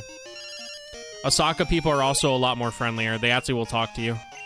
However, one of the things that happens pretty often in Osaka, and I'm going to be honest with you, I'm hoping it happens to me 100%, is that you go there, and if you drink, you'll meet usually an older guy who's going to try to get you drunk so he can have sex with you. But the thing is, if you don't pass out, he will probably keep giving you money. So it's a little gamble you could try where, can I not pass out so the old guy doesn't fuck me because he'll keep giving me money. So it's a little gamble you could try. It's probably one of my favorite things to do in Osaka. So they'll keep handing you money. They'll keep handing you money, and you just gotta not pass out. But they're gonna want to have sex, and you just have to make sure eventually you get out of there. Apparently, and it's not even me making a joke, apparently that is actually a thing that people have warned people about if you're a foreigner going to Osaka. Like, hey, the older dudes kind of be wanting to fuck. So... But I mean, you could also probably find that in America too, to be fair. It's not just like a Japan thing. I'm sure there's a bunch of horny American men that are older. So there actually was a person who had their drink spiked, apparently, and they stole over $50,000 from their bank account. So that can happen too. But the person that spiked their drink was apparently a Chinese person that was pretending to be Japanese, which I'm sorry to say most Americans can't tell the difference. Neither can I half the time. I can usually tell by the accent if they try to speak English to me, because I've noticed some Chinese people, they speak English a certain way while Japanese people speak English a certain way. So usually you can kind of tell from that, but that's even like a maybe kind of thing. It's not even a very, like, you'll pinpoint it. So you can live in Osaka like he is in Vietnam. Movie trying to string along molesters for Fat Yin. Hey, dude, I need my pocket Pikachus. We gotta do what we gotta do. In America, it's, hey, we noticed you across the bar. Yeah, pretty much. They used to do that in Afghanistan, too, with weed and opium, trying to score some quick dick. But Osaka was great. I actually think Osaka's a lot better to go to. Like, to be honest, Tokyo was just New York. It's just New York. You even have Shinjuku now, where it literally feels like New York. You're gonna get harassed by the Nigerian dudes trying to get you to bars, and then you're gonna pretty much be harassed by prostitutes trying to get you to fuck, and you're gonna be harassed by maid cafes trying to get you to go inside. It's pretty much New York. But Osaka was cool. I liked Osaka a lot more. People there seem a lot friendlier. That's not saying that Tokyo people are like rude or anything. It's just Osaka people actually seem like they want to talk to you. I can tell between Han Chinese, Cantonese, and Japanese English accents most of the time. Yeah, usually you can tell, but if they're pretty good at pretending to be Japanese, then yeah, you're gonna be not able to tell. That's a very common thing. It's a very common thing. It's because they're doing shady shit, so that's why they get mad. I've asked my Japanese friend a lot about them too. I was like, what do you guys like opinions on it? And they pretty much say that nobody likes them. But like the government won't do anything to get rid of them apparently. But the government will warn you about it. Apparently there's like announcements that play in English that tell you like, hey, they're gonna scam you here. Don't listen. But like that's about all they'll do. Violent crime is rare, yes. But I think that is also mostly due to the fact Japan doesn't report everything. Japan very much likes to not report certain stuff, so they can kind of not have you know about certain crime that happens. That doesn't mean it doesn't happen. I didn't really see anything like that happen. I did get robbed in Japan. Somebody stole shit out of my bag while I was walking. But like, that was it. So, I mean, it happens. But yeah, Japanese prisons don't fuck around. SA is super common. That is sadly the truth. SA is common. It's a very common thing. Japan, I don't think is the worst country for it, but it is a common thing. I actually remember when we were walking, we had a girl with us, and she had blonde hair, and a random drunk guy actually came up and tried to grab her. So that was like something that did happen. Like he was trying to like actually like hit on her and stuff, and he like tried to like wrap his arm around her and all that. So that did happen. But again, I'm gonna be honest, that can also happen anywhere. It's not like it's just a Japan only thing. You can pretty much have that happen in America.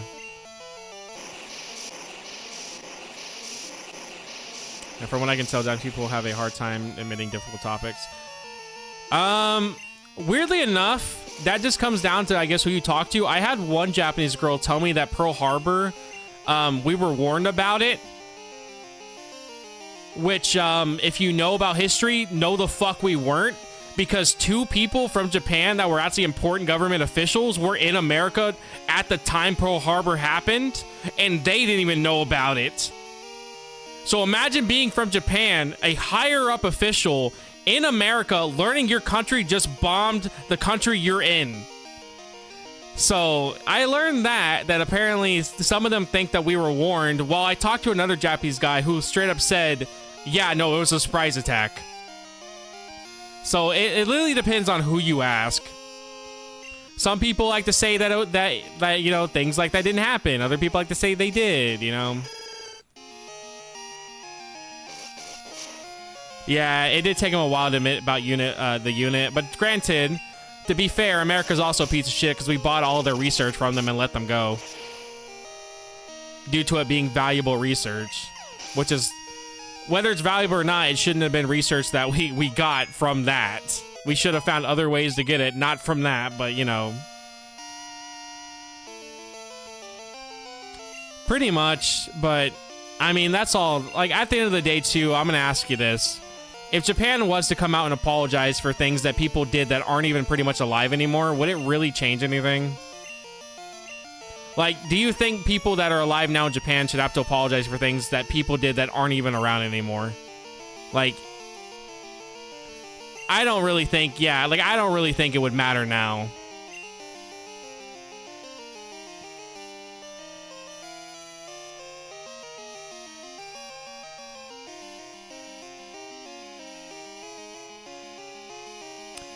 Yeah, it's not their fault. Maybe only to Korea. Okay, yeah, Korea would probably care. But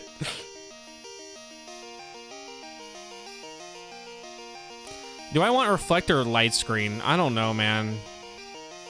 I kind of need Razor Leaf. I want, just the fact if I don't have Razor Leaf, I have no way to deal with any water types. And Body Slam I need because Body Slam actually is his best attacking move. Poison Powder we don't need, but it would actually help. So I don't know. Do I want to commit to just having the most bulky, special, and defensive Pokemon for 5 turns? Or do I want to have consistent damage? Honestly, I think Reflect would be better because a lot of what we're going to be going against are going to be physical attackers.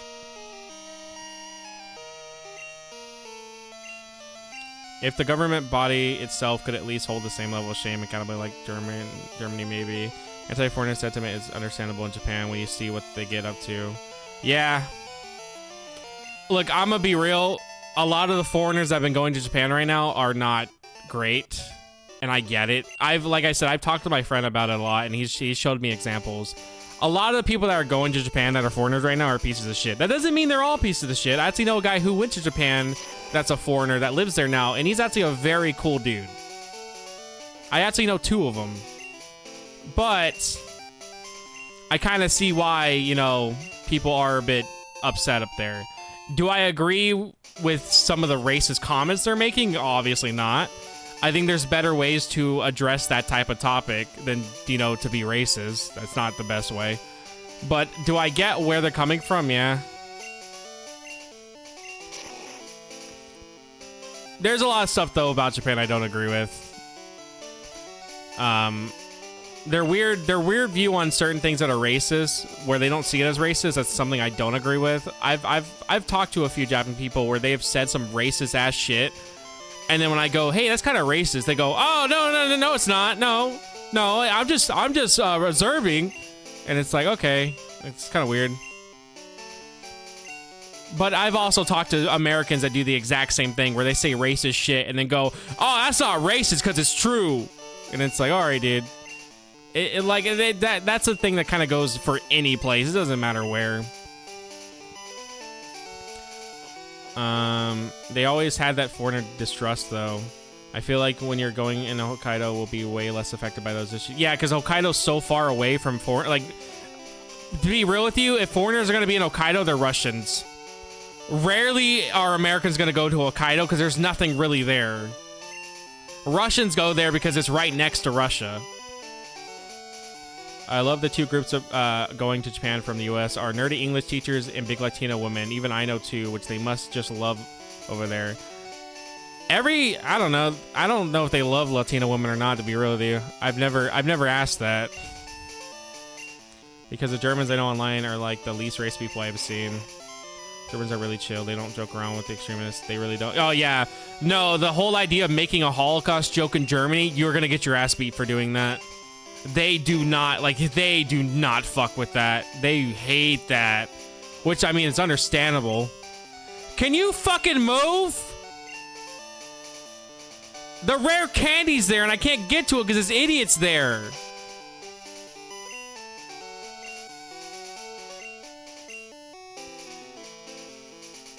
He's supposed to leave. Like, you're supposed to, like, go inside there and he left last time. Now he's not. Move!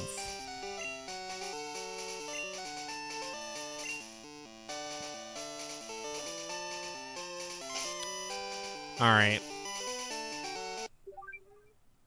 Let me reset and see if you'll be gone now, because I already saved. If not, we're gonna have to change the time. Oh, you fucking cunt. Alright. Oh, I need to go back and see how much money I had. Crystal, change time.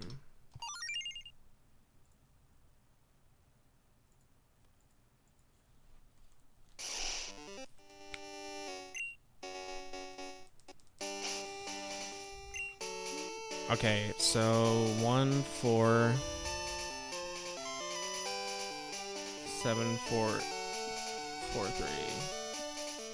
But also keep in mind, whatever I say about Japan, I'm an American at the end of the day, so I'm not gonna know fully everything that someone who lives locally in Japan would know. And the last time I went to Japan was 10 years ago, so keep in mind, my knowledge about Japan is only gonna be as much as I can have, and also from the few Japanese people that I talk to, or the few people I talk to that live there. So if you want to actually like learn more about Japan or like want to know certain things, I would very much advise you do your own research and see what you can come across.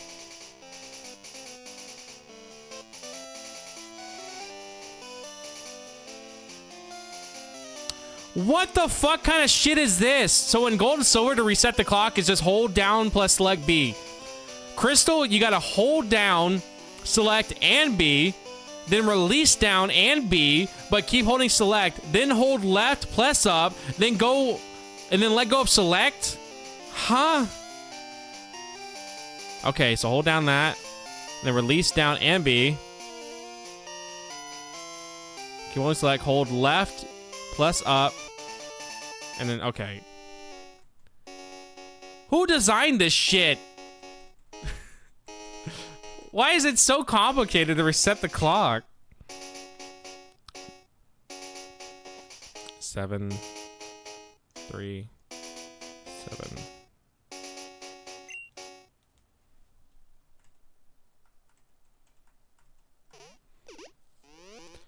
Okay.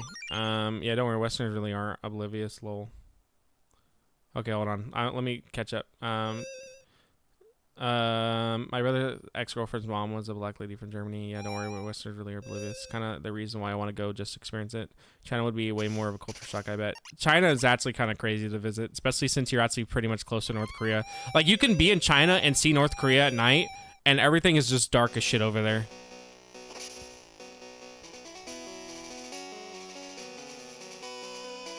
Yeah, I can see why.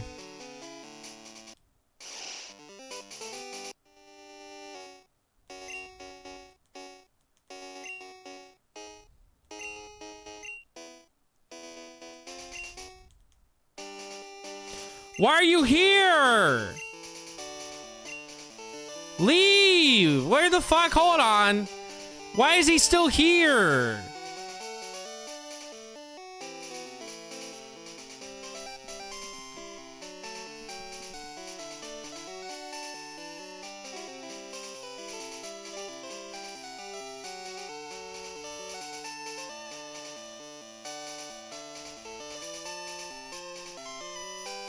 I can't get the rare candy. He's in the way.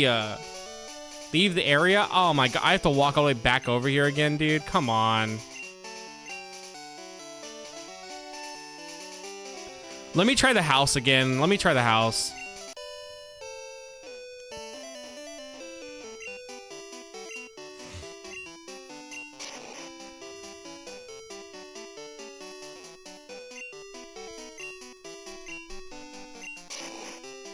You want to see the DMZ in Korea, actually?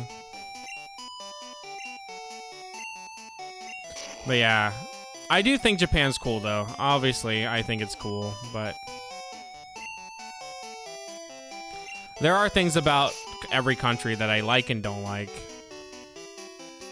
One thing I will say I've noticed right now, though, is they really hate Muslims right now in Japan. They really hate Muslims, so I would very much advise, if you're Muslim, probably don't go to Japan. But I mean, you can, but it seems like there's a lot of things that they don't do that would actually benefit Muslims in like their religion and stuff. Like, good luck trying to find places that don't have pork. Every place pretty much eats some type of pork there. But that seems to be like one thing that I've noticed that they really don't like right now is Muslims. They're having like protests and stuff about Muslim foreigners wanting to build like the mosque or whatever they're called, so they can like pray and stuff. There's like a bunch of like riots, and not riots, but like protests against that. Also, that worked. Cool.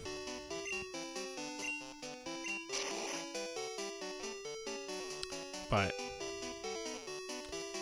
I don't even know if, honestly, I don't even know if, well, I guess America could be pretty good for that too, because we do have Muslims here, so I'm assuming America's not too terrible for like being friendly towards that religion.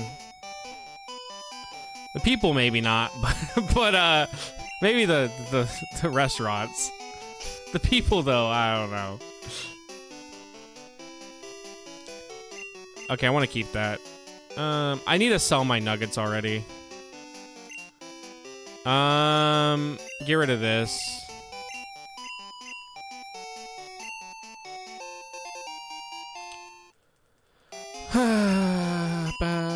But yeah, Japan's cool if you can visit it. I'd recommend it. However, in my opinion, I think countryside of Japan in the smaller towns are a lot better than Tokyo. But regardless, go where you want to go.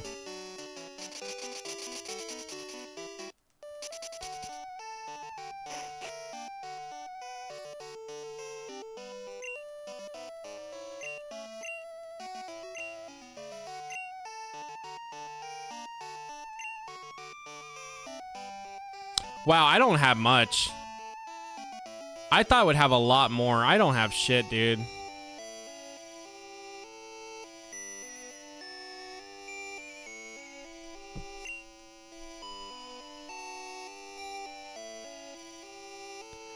5, 3, 5, 4. Oh, wait, I'm stupid. I'm looking at the wrong thing. No, man, I have less than I thought then. Oh, God, that's awful.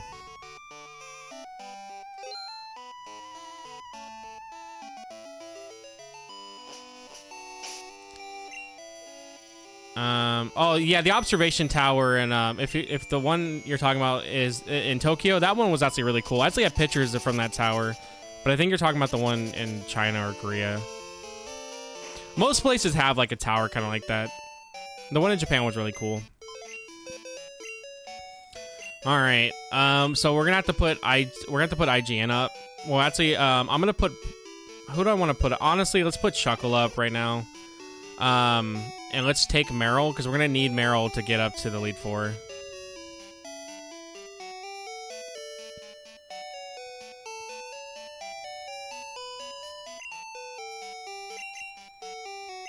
Because we have no way right now to do it. All because you need Waterfall, dude. You literally need one HM move just to get to Elite Four.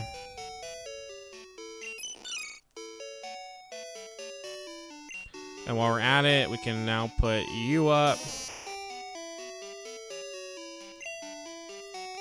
I didn't mean to do that.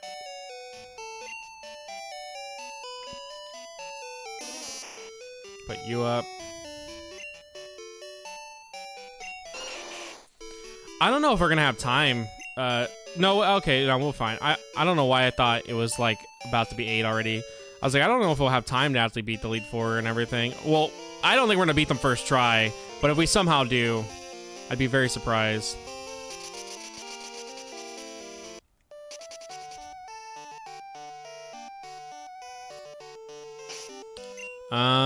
I should go heal. Let me go heal first. And then we'll give the last 2 Arcanes a CQ once we get the last one.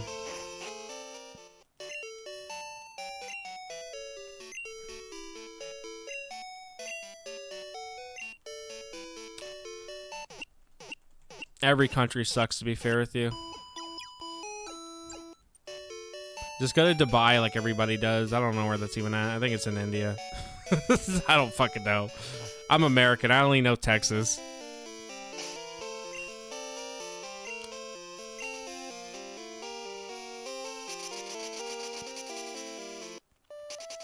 You mean Indiana?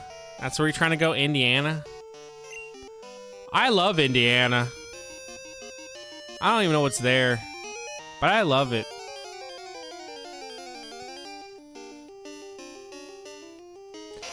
Bam, bam, bam, bam. I know there's one YouTuber I watch. He's I can't remember what his name is, but he's like Dumb Brain American or something like that, or Small Brain American. And he's gone to like India and stuff, and I remember he like kept always in the videos getting scammed, or like someone would try to scam him. It was like every single time he went, he would literally like almost end up getting scammed.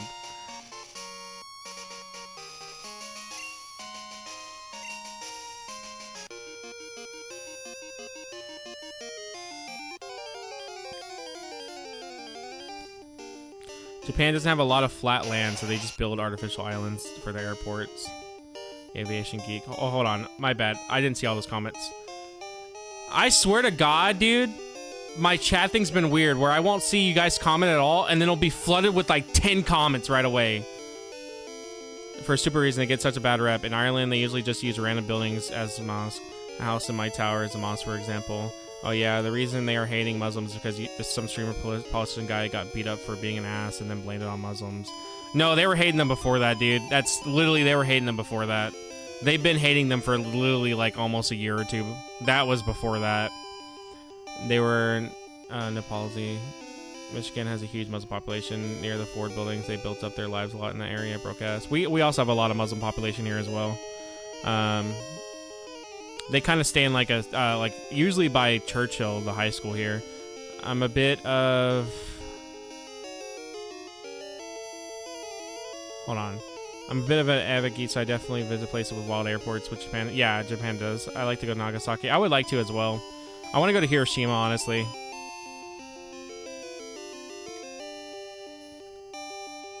Fun fact, for places like Hokkaido where they're going, they paint the runway strips orange to stand out. That makes sense. Every Indian person I know is super cool. Yeah, most of them that I know are really cool. Like I said, I'm not going to say that like a few shitty people that are Indian represents every Indian person that's ever existed. That's racist to think that way. But some suck, some don't. It goes for every race. Where are you going? Where you're going. I'm not visiting that slave state. I don't know what's... Oh, Indiana? Yeah, maybe you shouldn't go there, thinking about that now. All the Gulf states seem like hell on earth, no offense. Texas is fine. I've never been anywhere else, though. Yeah, Dubai, that famous Indiana city, if you tell either group that they might have to honor kill you. I watched the guy. I love Bald and Bankrupt. I like how he got the greatest haircut of all time for $2, though. One of my online friends is, like, Black Indian, and we met IRL since... we live so close to each other. We went to a convention last month. Not Indiana. I meant Dubai. I meant the Arab Gulf State. Dubai is a terrible place. Texas seems cool. It depends where you go in Texas. And it also depends if you're... certain areas are cool if you're white. Then if you're not white, good luck. I hate to say that, but it is true. Some areas you go to, you better hope you're either white or you don't go there. And then if you start going near the border, you better hope you're not white, because then you have a better chance of getting taken by the cartel. Because they think you have money. Yeah, sundown towns. Those are real. Sundown towns do exist, but that also is like pretty much everywhere in America too. There's a lot of sundown towns, they're not just in Texas.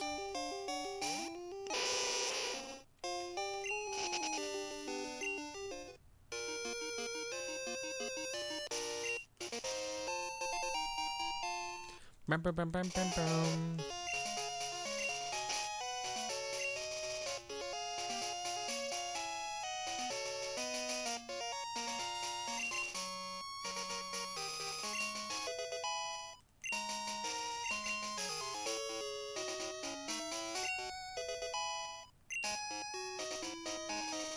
When I went to my grandma's by car, the GPS made us take a weird route into the sundown town with every very narrow roads at sunset.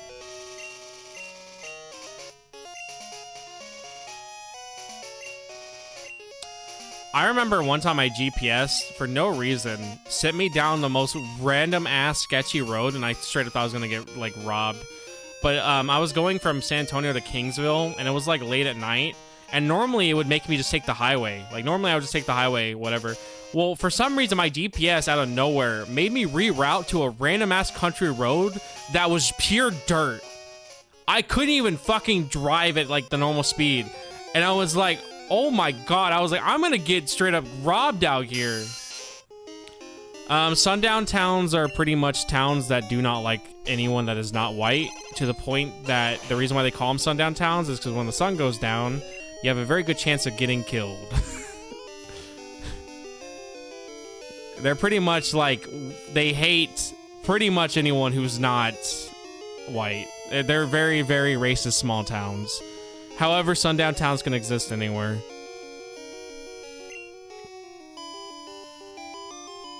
Yeah, pretty much. They call them sundown towns because if you're there past sunset, good luck.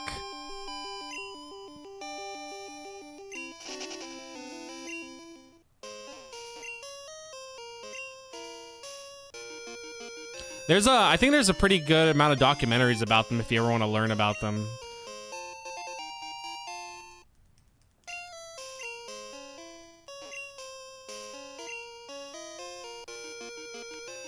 And even then, like, I know even for me, if they were to find out that I'm not racist, they'll even treat you like shit. Like, if they even find out that you have friends with people that are not just white, they'll even treat you like crap. So even if you're like white or whatever, going to those towns is probably not a good idea. If you're not racist, at least. If you're racist, then by all means, it's probably the best place you could go to.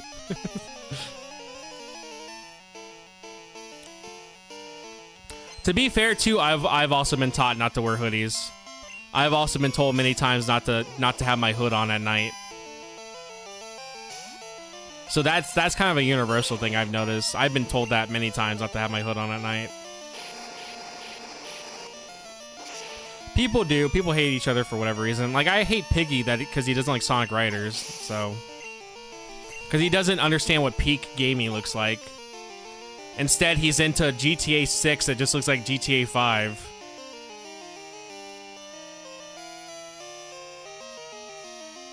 You know what's funny? I've had police fuck with me too. You think they wouldn't? I've had police straight up tailgate me to try to pull me over. I've had police literally stop me. I even got a breathalyzer test recently because they said I was drinking. They said they could smell alcohol on me. I don't even drink. But they made me get out of my car, do this whole fucking sobriety test, then take a breathalyzer to make sure I wasn't drunk. And then after it was all said and done, they said the reason why they pulled me over was because I had an air freshener on my rearview mirror. So, I mean, cops just suck, dude, when it comes to certain places. It is what it is.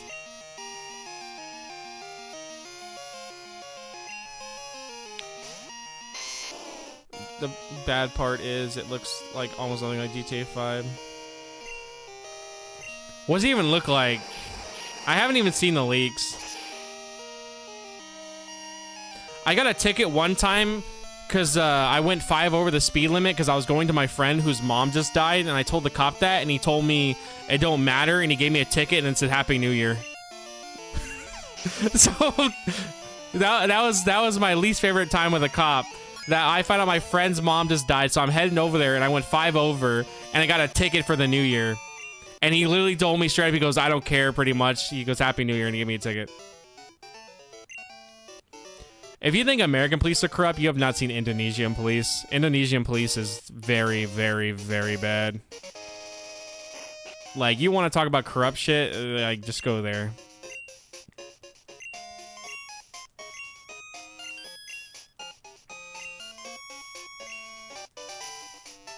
Red Dead Redemption 2? Oh my god, it's gonna be pretty much Red Dead Redemption 2. I'd be terrified of American police, not gonna lie. The whole interaction seems so intense. I mean, it depends where you go. I've had nice moments with cops, but I've also had terrible moments with cops. It goes both ways. It really just depends on, like, how much they want to fuck with you. I will say, ever since I got my security license, they actually don't mess with me as much. They actually kind of, like, talk with me like a normal person due to me having a level 3 security license. But I would say before that, though, oh no, they treated me like crap a lot of the time, dude.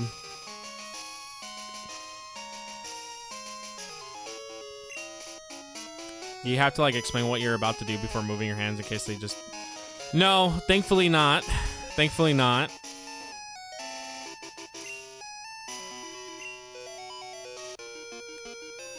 I don't think I've ever had to do it. However, though, if you tell them you have a gun in the car, they're gonna want you to do it. Like, if you go, hey, I have a gun in the car, even if it's legal or whatever to have it, they're gonna want you to pretty much to tell them exactly what you're planning to do.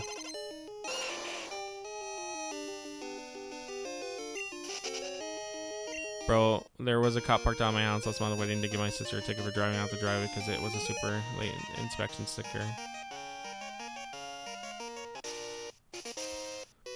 I've seen a cop do that before, where they saw someone had an inspection sticker that was expired, so they waited for them to leave the gas station.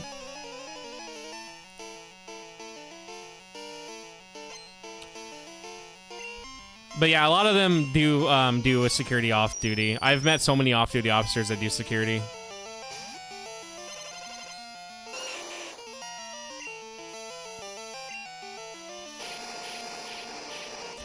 They're technically not supposed to be doing that, but the problem is who you're going to report it to.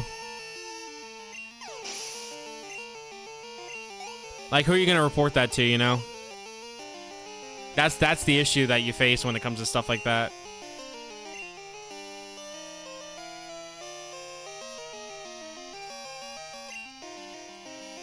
Yeah, exactly.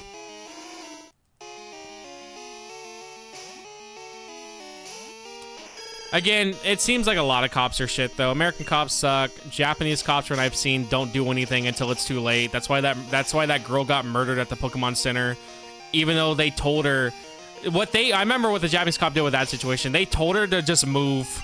They said to quit her job and go work somewhere else instead of actually, you know, doing something about the guy who was being a threat.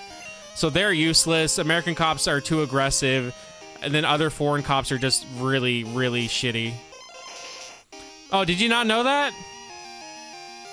Yeah, so that girl that got killed at the Pokemon Center, the Japanese cop told her before that happened just to quit her job and go work somewhere else. They told her there was no point for her to pretty much be working there if that guy was a threat, and then they told her to go find another job. Not doing anything about the guy. Just told her to go get another job. I'm glad people are destroying flock cameras. That makes me so happy.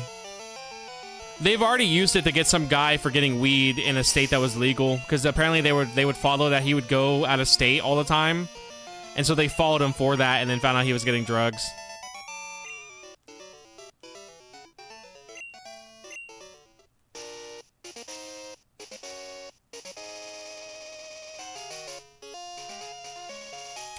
You can still damage it. You may not be able to take it down, but you sure as fucking still damage it. So, I haven't seen any flock cameras in San Antonio, though. I have not seen any. We do have the red light cameras, but they're not enforceable.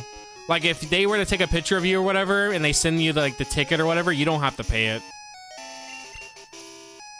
They're literally just there to pretty much make you send money to this company with the hope that they feared, like they scared you into paying for it.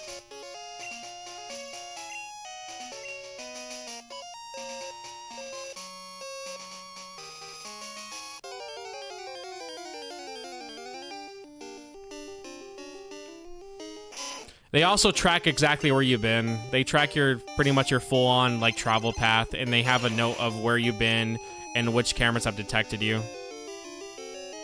The idea is they do it to help stop crimes in general, but it's like, maybe if you just did your job better, you would be able to stop crimes.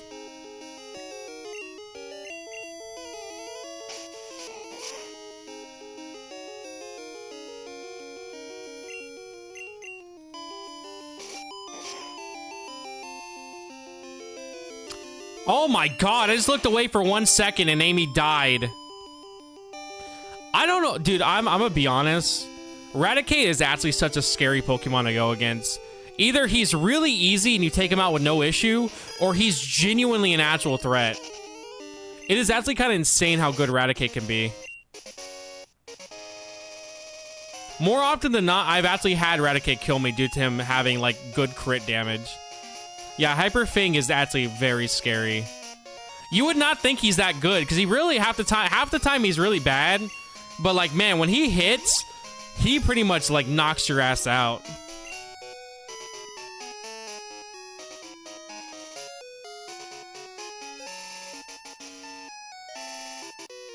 Level 16 Raticate in Mount Moon is rough.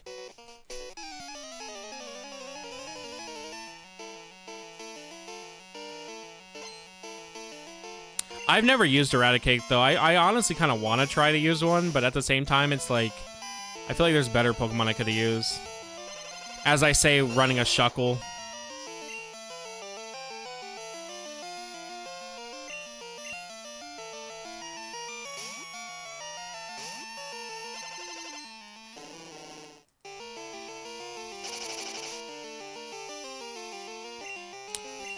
I think the biggest flex is that I've pretty much had to form my shinies from eggs, but I still have not caught a wild Pokemon that was shiny.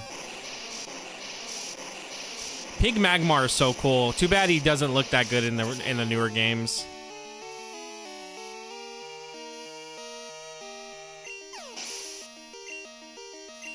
Like, he's still pink, but it's not that really hyper bright pink. It's more of like a dull pink.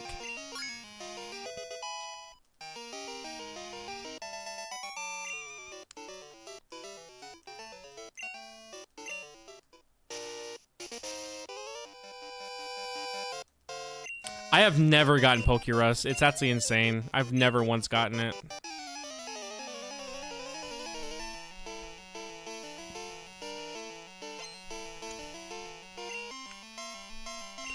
I thought it was fake for the longest time due to the fact that I just never would get it.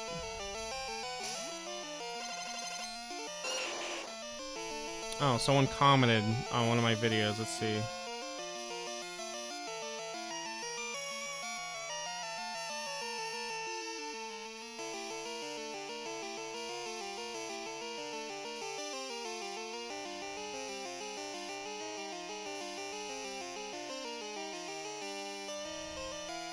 Hold on.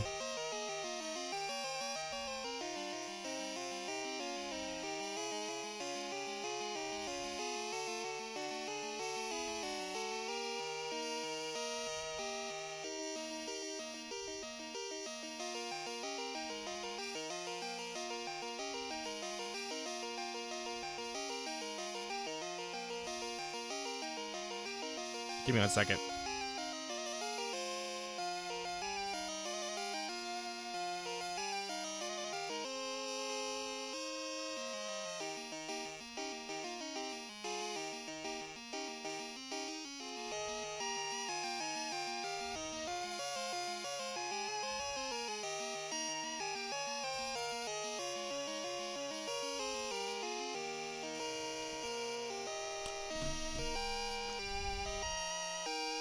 Yeah, I've only ever gotten Pokerust from trades, and I always thought it was just hacked.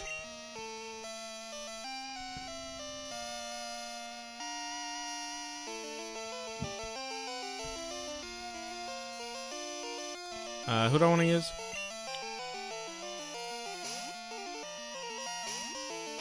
Really unlucky.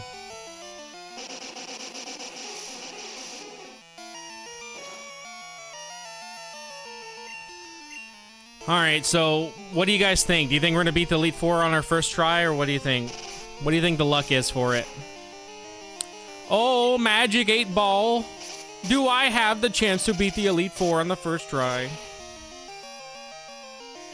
Also, getting Ho-Ho and Lugia, that's just gonna be so annoying. Because they're level 70. I'm probably just gonna end up trading over my like Grimbus and stuff from my other gold copy into Crystal just so we can hunt them. Because if not, they're going to be super hard to get. If you gain 5 more level. If you lose, then we can take... Alright, I hope I win.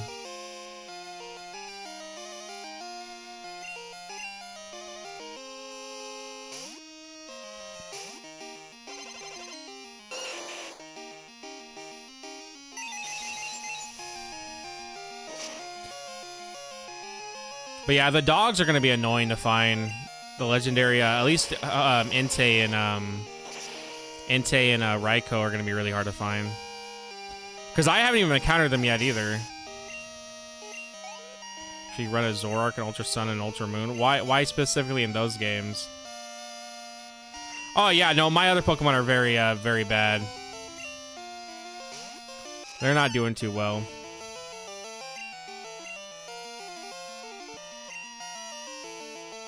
This is the one time I've had Dynamic Punch miss so much. Usually I at least hit it by now. God damn it, dude. Usually I have it hit by now.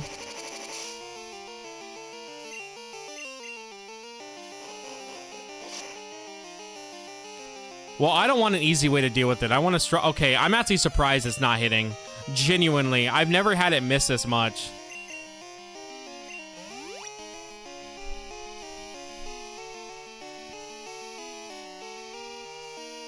Baton, who are you gonna baton pass into? Wow, I've missed every single, all right, whatever. I missed every single one. That's actually insane.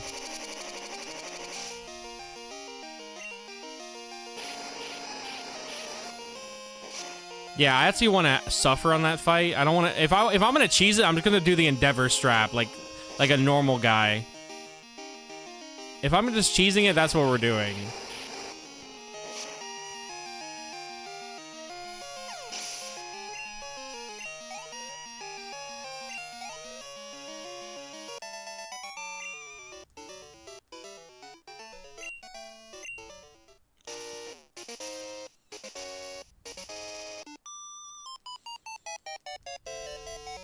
I'm actually glad I went and bought all the 3DS Pokemon games before they kind of started going up in price. Because I actually got all of them pretty much around 30 bucks each. And now I think they're at least in the 40-50 range.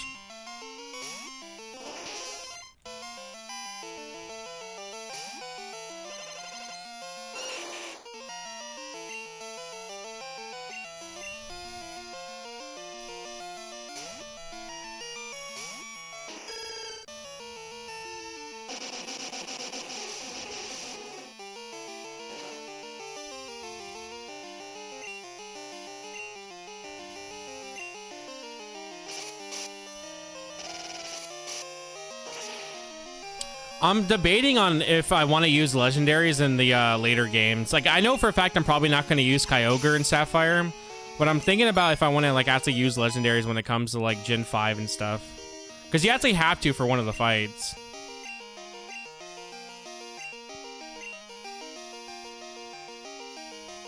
Honestly, I'm gonna get rid of Smog. It's really not that good.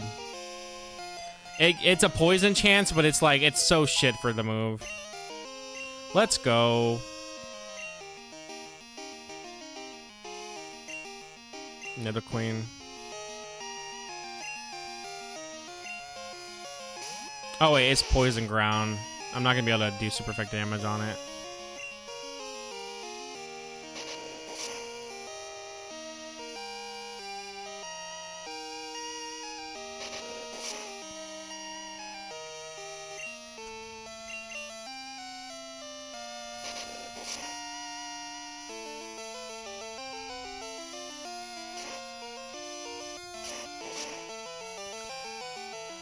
I'm starting to think right now, the only Pokemon I know Megane's gonna have a really good time with is Aerodactyl. Most of the other Pokemon are gonna pretty much be able to kill Meganium quite easily. It's still insane to me, the hardest fight in this whole game for Meganium was with Bugsy, due to pretty much it being an RNG-based fight if I won or not.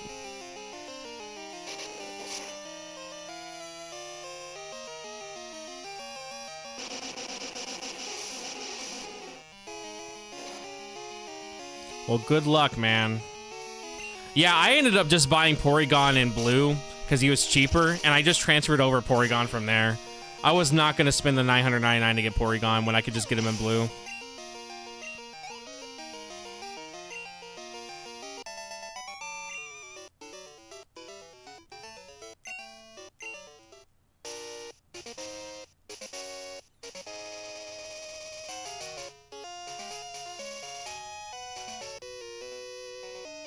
Also, was the crystal route to the Elite Four always like this? I can't remember. I don't remember having this like whole long area like this. I don't know if this is new or not. I need to really look up what the differences are besides like visual stuff.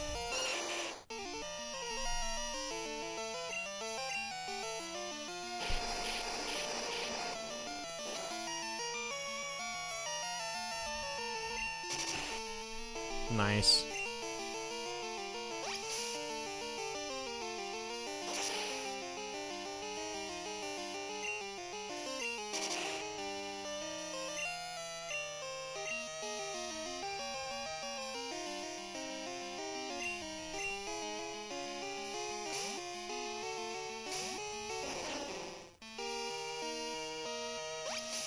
I don't know what to make fun of you for today. Can you give me some ideas? Let's talk about how you thought Numel would be hit by super effective damage from an Aron when Numel is literally a ground fire type. Let's talk about that, buddy. Let's talk about your unawful knowledge of Pokemon. How you were so wondering why you couldn't hit Numel for super effective damage with a fucking steel type attack. Bro doesn't even know Numel's ground fire. Let's talk about that, buddy.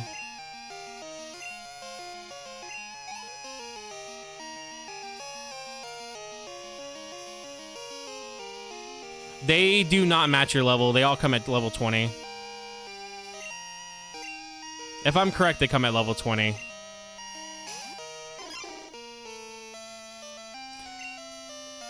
No, it's rock. I guess I was wrong.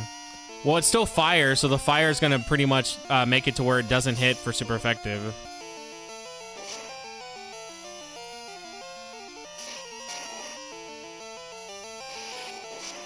Oh, wait, no, my bad. Numel is ground. I'm dumb. Okay, level 26 isn't too bad. To be fair, I beat the Elite Four like almost 10 to 15 levels under in Gen 1. The Elite Four in Gen 1 is really, really, really bad. Like, Lance, for the most part, if he thinks that you're better off to be hit by a Psychic move, he's going to spam Barrier, and you pretty much can win.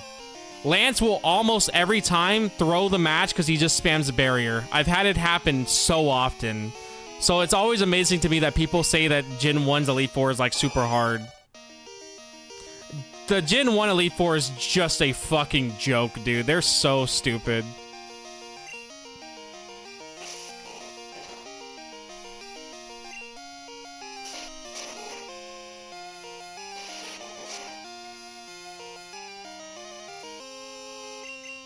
I know when it comes to trades in game, The traded Pokemon will match whatever level you traded over.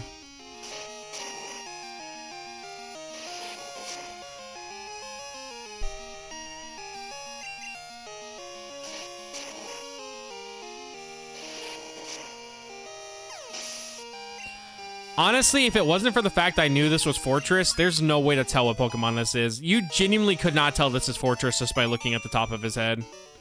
There's no way you would tell.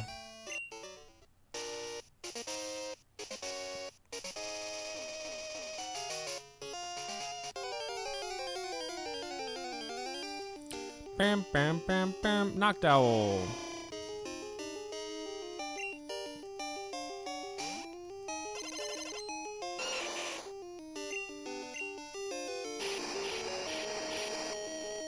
Yeah, he's just like a blob.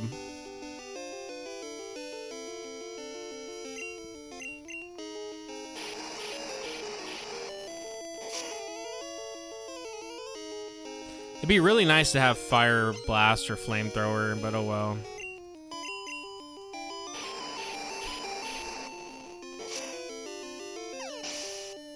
My other option to get it is going to the game corner.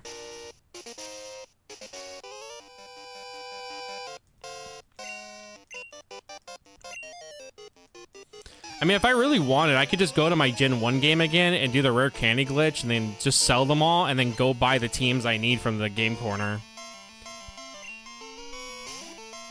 But I don't really feel like doing all that just for a single move on a Pokemon that I know can still do fine without it.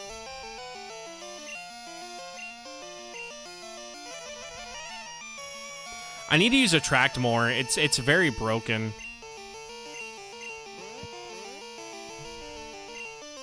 Like, Attract in Gen 2 is actually insanely good. Especially mix that with a Dynamic Punch that confuses.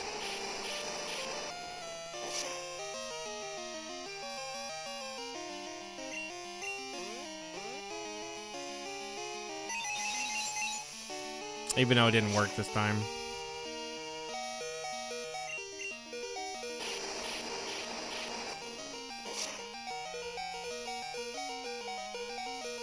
Don't hit me, don't hit me. I believe in you. Oh, whatever. Well, we'll have to heal Amy eventually, so if not, we can't do anything with her.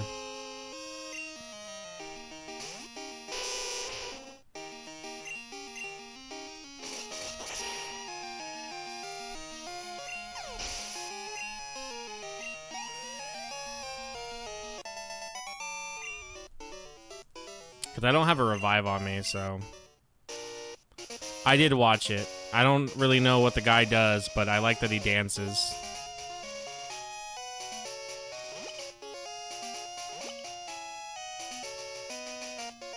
Is there a reason why I would come over here? I don't think there... Oh, I bet you there's a hidden item right there. That's probably what it is. The duck was cool, yeah. Oh, I talked about that person who named Magmar Amy. I said, look at how all my names are very creative and actually good names, and then you see this like dumb actual human name. So yeah, whoever named that Magmar, I don't remember who, because they're not really important, but whoever did, honestly, just like should never name shit ever again. It was very sad how dumb that name was. I only literally chose to name it that just because I wanted to humor them and make them feel like they were special, because if not, I know nobody else would. I know they have a lot of learning problems and stuff, and it's just like, I gotta make sure they at least have somebody who pretends to be their friend, you know?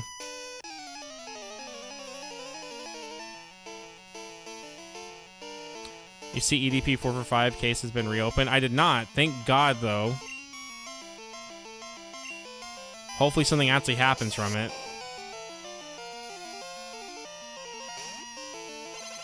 I just seen a Chris Hansen VOD on my feed. Any good?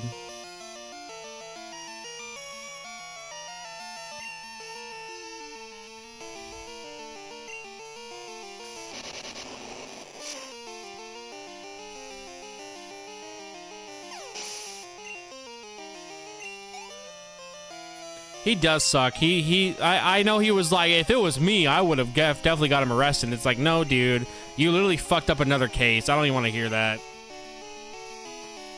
We're not gonna pretend like he didn't screw up the Onision case.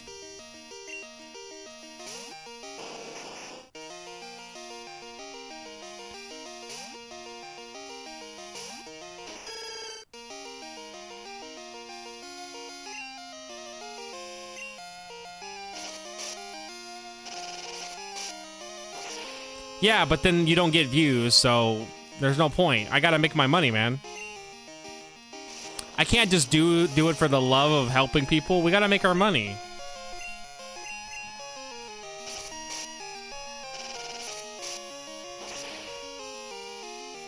I'm gonna be real. They are great videos to watch. They are funny as fuck. But yeah, if you want to actually, you know, get them arrested and actually get them charged, you really have to plan that accordingly. Which is, like I said, Skeeter does do a decent job at getting people arrested. I've seen people get arrested in the videos, and they do get charged. But it's like, I don't know why he fucked up so hard when it came to EDP. Yeah, the EDP documentary is bad. Even people that were on the documentary after it released even said that they didn't think it was going to be what it was. That they thought it was going to be actually serious shit. So some of them were actually upset after it came out that they were even on it. And I know people are defending the documentary by being like, well, he gave all the proceeds to, like, charity. And it's like, yeah, cool. That's great. But, like, maybe don't give a predator a platform. Yeah, maybe that, you know, that didn't help either.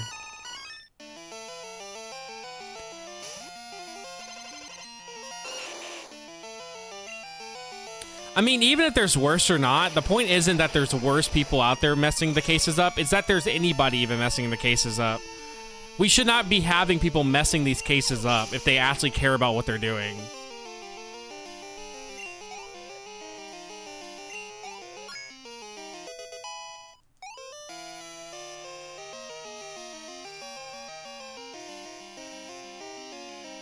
Yeah, he accused a random guy and he had to apologize. I do remember that.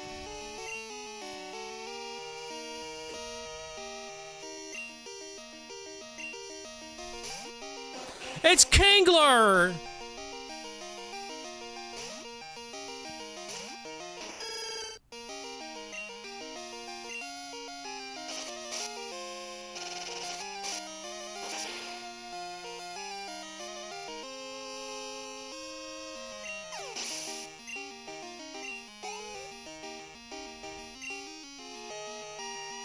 There needs to be a video on CQ soon. I heard he's playing every Pokemon game really fucking slow and badly and bad. Buddy. Let's talk about how you thought a steel type attack would be super effective on a Numel when he's ground fire. To catch a Redditor.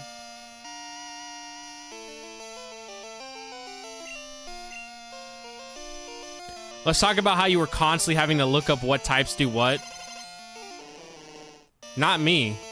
I don't ever have to look that up. Because you know what I do? I just start throwing the attacks out, and what works, works, and I don't even care. Because when I get neutral damage, I still kill.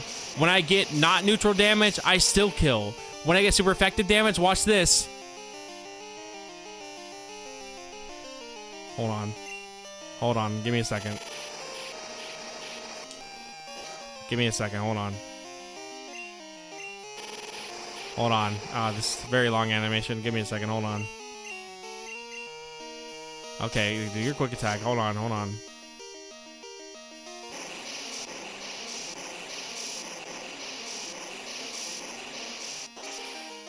I still kill.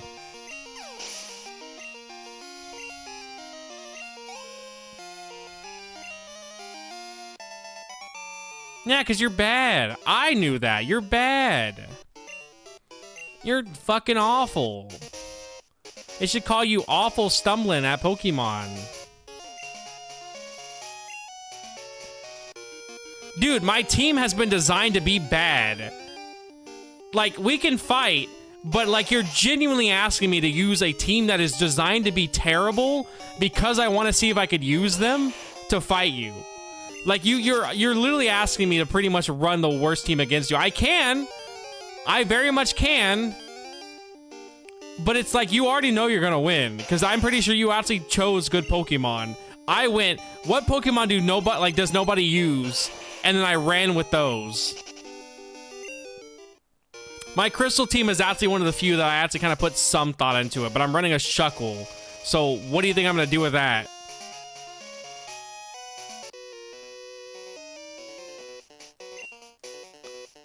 Steel's good against poison. You can't poison a Steel type unless you hit them with a move that actually has a secondary effect of poisoning. You can poison a Steel type that way, but only in the older games. So the reason why I'm not making a normal team Stumblet is because when I use a Pokemon for normal teams, it means I can't use them ever again. So the last thing I want to do is build a bunch of teams that are based around really good Pokemon and then not be able to use them later on. I'd rather build teams in these early games that are shit so I can get the bad Pokemons out of the way and have to use good Pokemons later on. It's why I haven't ran a Gengar on a stream team yet, because I actually want to have a good chance to use a Gengar where he's not shit. Because Gengar is terrible in Gen 1 and Gen 2.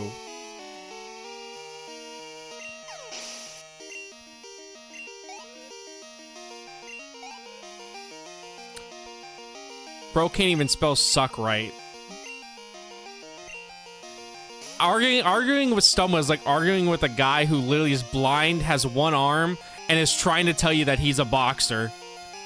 He's confident that he is, and no matter what you tell him, he's gonna say that he is. And that's what it feels like. Accidentally called you awesome.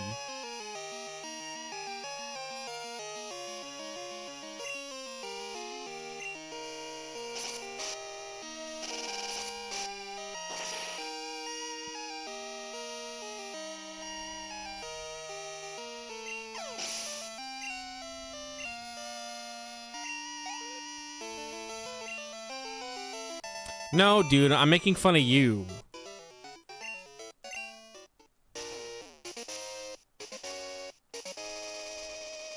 Also, we're not going to sit here and pretend like I'm not also disabled in some way. I'm pretty sure there's something wrong with me. You don't play every single Pokemon game, including all different versions of the same game, and come out of this with actually a working brain. There's something deep in my brain that is just screwed for learning. I might as well be a fucking vegetable.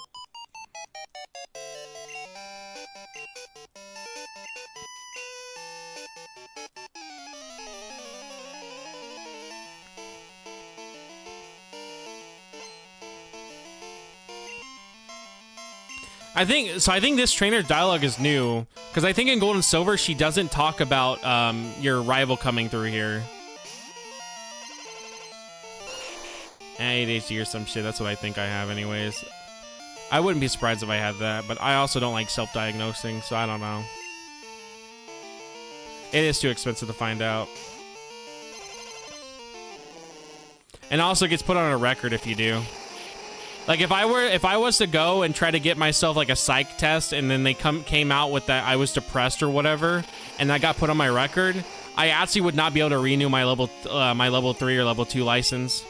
Which means I would be out of a job. You can't usually get a government ID license if you have depression or if you try to kill yourself at least once. Like if you ever check yourself into a mental hospital, you can never do security. They'll pretty much stop at any cost for you to do it. So you pretty much screw your security job if you ever check yourself in. Based, Lamau. So it's pretty much like that type of work incentivizes that you never go and get yourself checked for mental issues and you just deal with it. It's pretty much the military, where if you say you're depressed in the military, you might as well go fuck yourself. Yeah, if you actually need help, you pretty much can never mention it. Like, funny enough, it's kind of sad, but I remember there was a person who, when I worked at HEB, they actually sent a mass email out telling everyone that they were going to kill themselves and that they were depressed. HEB fired them.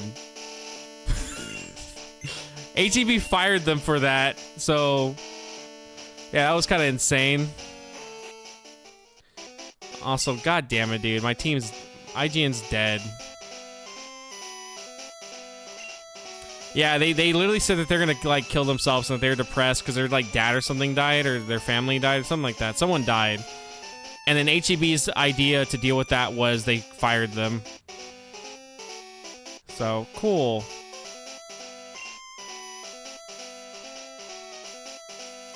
Well, yeah, because you're pretty much asking randomly anybody off the street to join the military. Like, no offense, a good amount of those people are gonna be fucked up in some way. To be fair, yes, it's not. But, like, what a way to make your shit, like, your situation worse now. Because now you don't have a fucking job.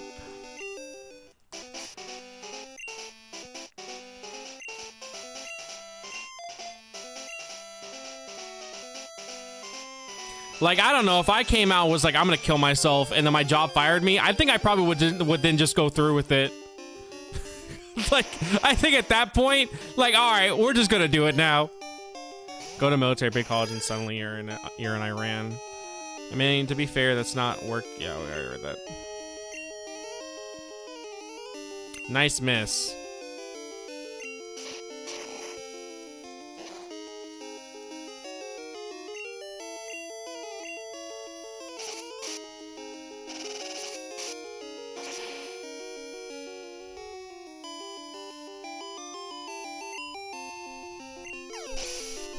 Yep, I've canceled my Japan trip. We're now going to be deployed in Iran, and I'm going to teach them about my Pokemon team and see what happens. I'm sure they will definitely not cause any issues.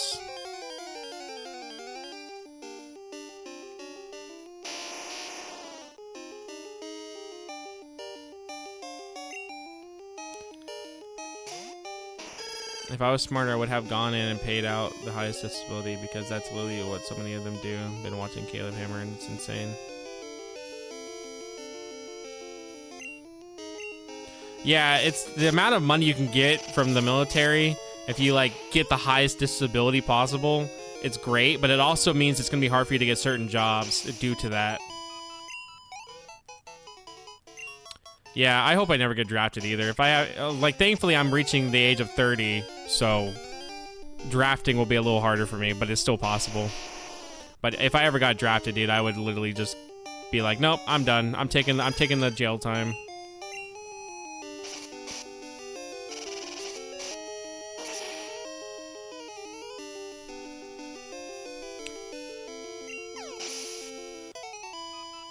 Probably none of it, to be honest, because most people, the problem with a lot of people, especially when you get out of the military, is they spend a lot of their money and they don't save it. And then the issue is if you don't have an actual job where you get another source of income, you pretty much have to spend that money. So you're pretty much not able to save a lot in the first place. And it's also hard to teach yourself how to save money if you're just given money without actually working for it. Was that a max revive I just got? All right, I'm gonna hold that for now instead of using it. Even though I want IGN to come back, I'd rather hold it. Yeah, because that's how it goes. The U.S. Army will always have rich pool of desperate people to draw from outside of invasion. There will never be a draft. Thankfully, yeah. But yeah, most people that win the lottery usually just end up being broke 2 to 3 years later. Because who would have thought that when you don't have a large source of income and you're constantly having to spend money, when you get a large source of income, you're going to keep still doing the habit of spending money.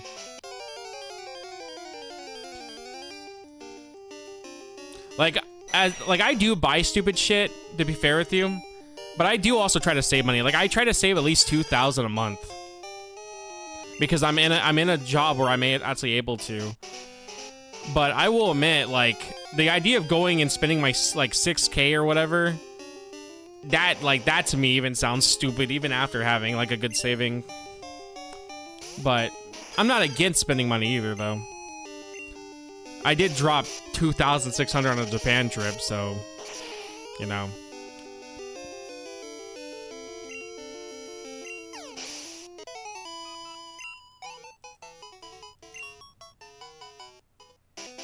Exactly.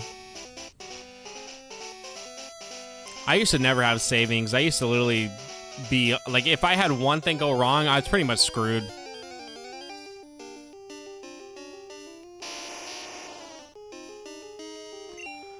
Well, YouTube is actually raising their monetization thing now. The requirements to get it now is going to be a lot higher. So good luck.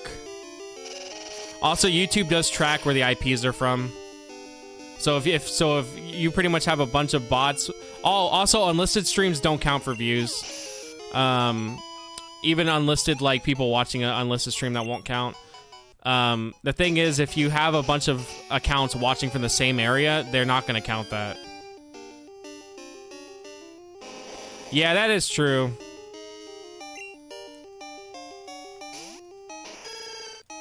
Dude, just make video content. That's all you gotta do.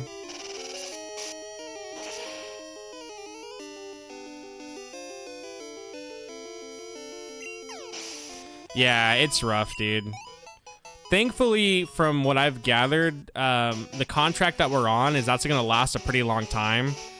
So I have at least a good couple years to save money up, and if worse comes to worst, I'll at least have a good like nest egg to sit on.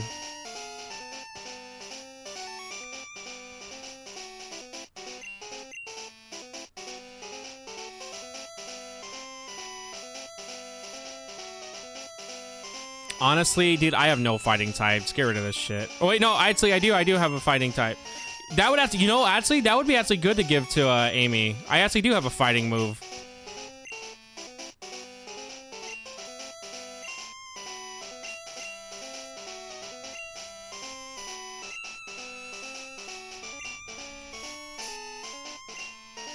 Huh? Can you shut the fuck up?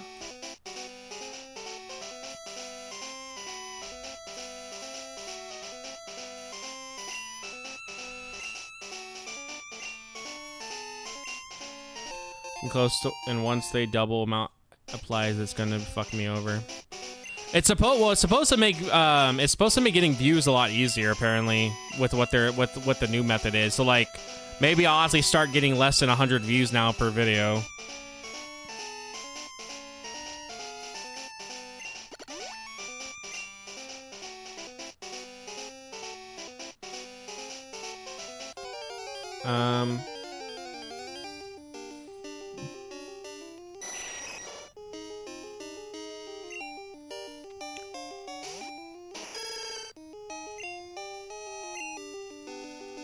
I did not mean to use poison powder. I meant to use body slam.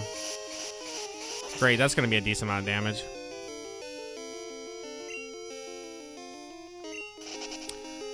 To be honest, it's hard to find streamers on YouTube. You just have to either get it recommended in your feed, which I've had occasionally. I think that's actually how I found Stumblin'. No, I found Stumblin' through my Hey Pikachu video because he commented on it. But usually you have to like get it recommended to you, which I do have it occasionally where it does, where YouTube will recommend to me people live. But for the most part, you already have to be subbed to them. You have to be subbed to them to get the stream recommended to you. Either that or you have to be searching the topic of what you want, and then you have to click the tab where it's live streaming.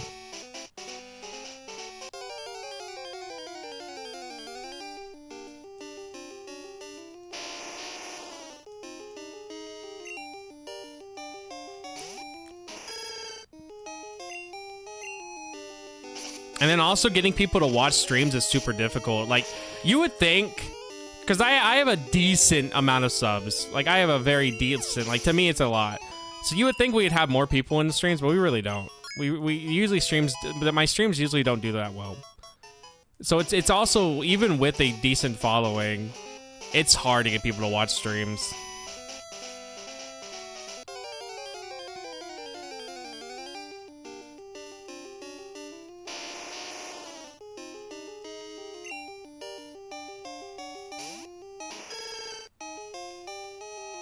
I trick you into watching every stream. You act like you don't do this to yourself, buddy. You act like you don't have your CQ shirt on with your little CQ hat and then your little lollipop in your other hand, or you have a little propeller on that, and you're just watching me. You act like you don't do that. You got your propeller hat on, and you got your CQ shirt on, and you're like, oh boy, CQ's live again. You know you do that. Do not try to pretend that you don't. Give me 4 lurkers who say nothing, or 40 concurrent and 30,000 VOD watchers. Like, he's gonna do something today. I tune in and you're like, we're running in and out of this door for 4 hours a day. Raiko will show up eventually. Yeah, pretty much. Which we're gonna have to do again, by the way. We have to hunt the 2 legendary dogs in this since I fucked up Suicune already. When's the merch drop? It's tomorrow. Yeah, we're dropping it tomorrow, and it's only gonna be for a minute, and you have to buy it. And it'll be at 3 a.m., so good luck. But yeah, like I said, I stream to both Twitch and YouTube because some people do prefer watching on Twitch. But I don't see the point of streaming to Twitch, to be real with you. But I mean, I guess someone is. But multi-streaming kind of is needed. Which I'm glad Twitch now lets you multi-stream. Oh god, I forgot. Silver's gonna fight me right here. I am not in a good position to fight Silver.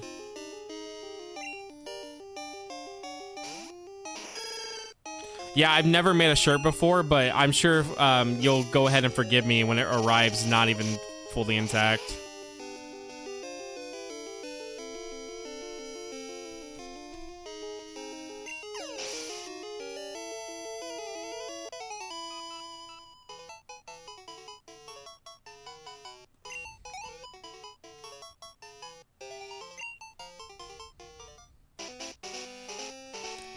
I get it for you because you're YouTube, but if I multi-stream, who the fuck would find me on YouTube? Yeah. Yeah, I guess I have some videos to lean back on. But like I said, even then, like, it's hard to get people to watch YouTube streams.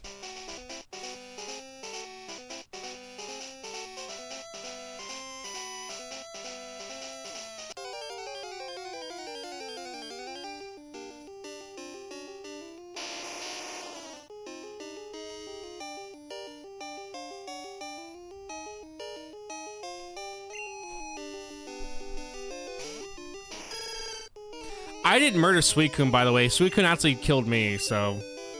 I actually did not kill Suicune. Suicune did that to me.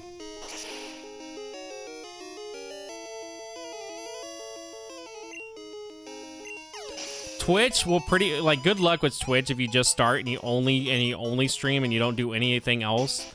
Good luck getting any viewers on Twitch. Like, I'm sorry to say this, but if you really want to get viewers on by streaming, you need to do other stuff. If not, you need to pretty much be posting your clips to everything possible. TikTok, Instagram, Facebook, doesn't even fucking matter. Anywhere. You need just any type of reach for anything. And you gotta pretty much do that constantly. And then not only that, whatever clips you put out, you need to match exactly the same energy from those clips at all times, because God forbid someone joins your stream and you aren't doing that type of energy, they're gonna leave. So it's really, really fucking annoying if you want to actually grow just by streaming. But you gotta do what you gotta do, you know? I got lucky because I chose a niche. Also, niche stuff also helps too. Dude was feasting. Whoever asked if you killed him is a fake fan. Your ass party can't kill shit.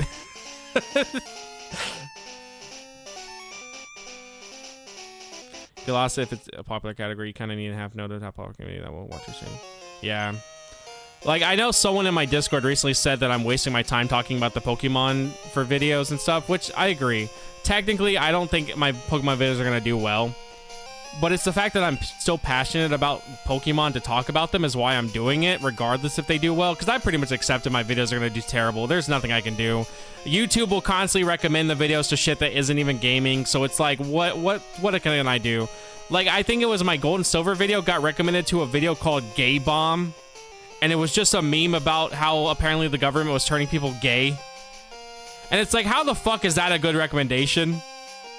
So it's like, I pretty much accepted that they're going to do bad. So it's like, I'd rather just talk about stuff I'm passionate about versus me trying desperately to talk about what I think would get viral and only doing that.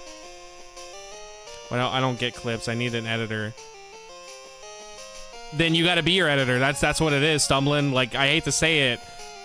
You have to do it. You have to be your editor. Like, it is what it is. It's the same thing for me. Like, I wish I had an editor to edit a lot of my videos, but I don't. So I have to do it. You have to be the editor. One thing you could do is if you think a funny moment happened, you can always have, like, I know there's certain programs that can actually, like, have it where you can clip your stream. I think Twitch can do it, but you can, like, clip a minute of your stream when something funny happens and then just go back to that clip and take the part that you want to actually have uploaded and then put it on YouTube. If you're not enjoying it, that's going, yeah, it's gonna come through. It'd be posting, like, posting a Fallout new video Vegas and respecting the Arnie 7 really in-depth ones that I can. Yeah.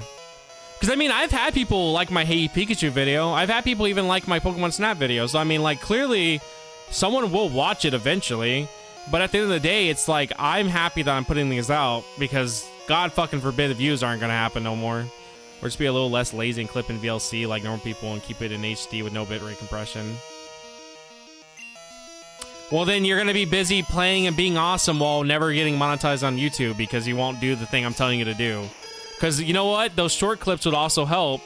If you and what you could do too is make, instead of just doing only short clips, make compilations of all your funny moments into a main video and upload that. And that also counts as views.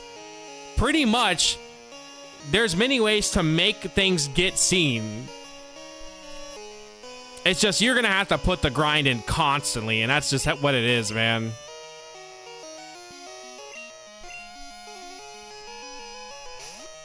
Or he was playing Animal Crossing in the corner. I can't remember which one it was.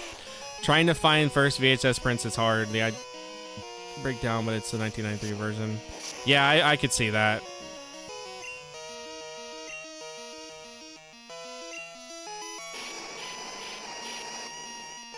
I really wish I had my water type.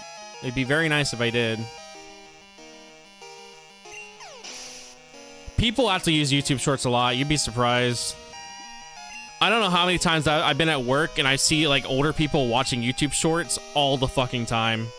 You would be very surprised how many people use YouTube Shorts.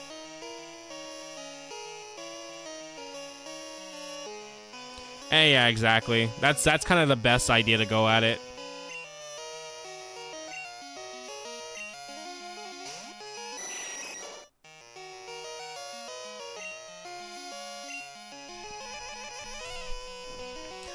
Instagram is good, but be ready for the Instagram comments to come in because boy, are they lethal over there. They're fucking lethal over there. All right, great. Well, I'm about to hit myself multiple times in a row now.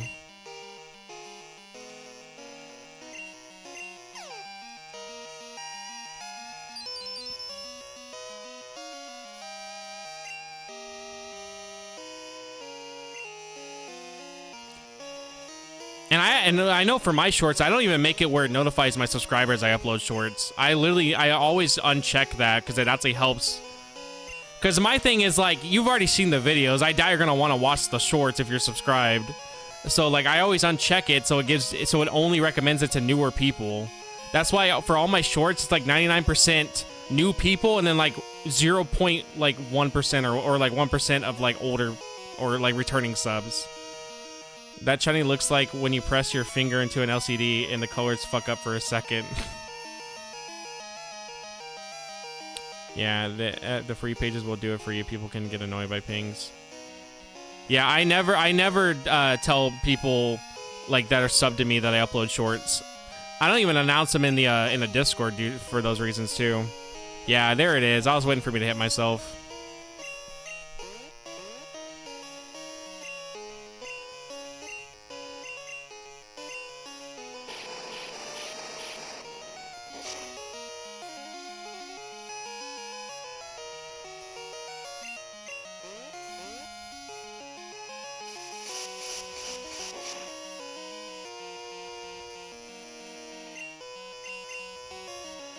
This when I upload is the most likely time. Yeah, that usually also happens too. I've actually had videos where I uploaded and I would lose like 3 to 4 subs, and then I would usually gain back like 5 or 6. So that does happen.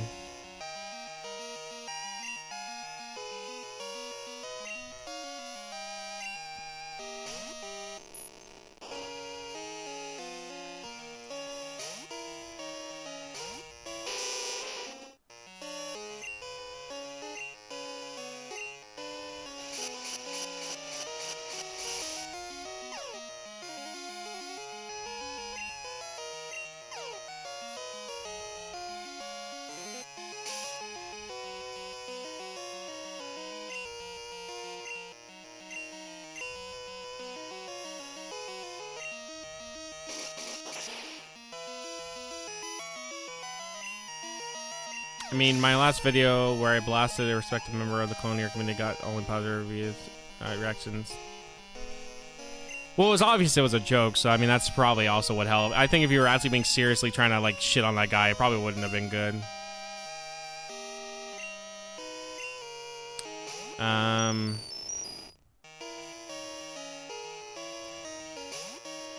It's also for a niche community, yeah.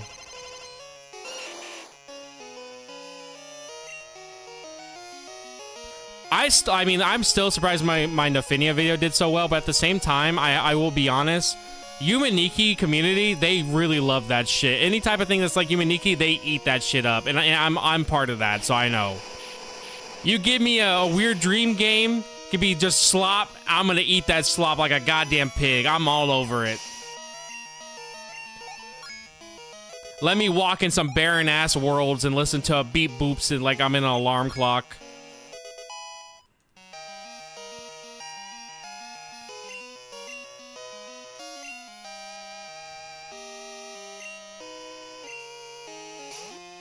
It's actually insane how much Amy has carried. Like, Magmar has carried so much due to, like, charm and stuff. I wish I had a better fire type attack, but it is what it is.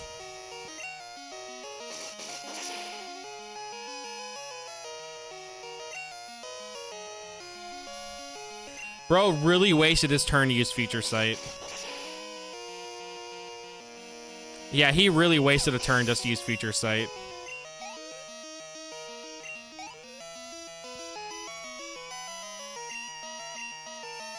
Yeah, it would have been real nice if I had had an option to deal with Typhlosion, but my Pokemon's dead.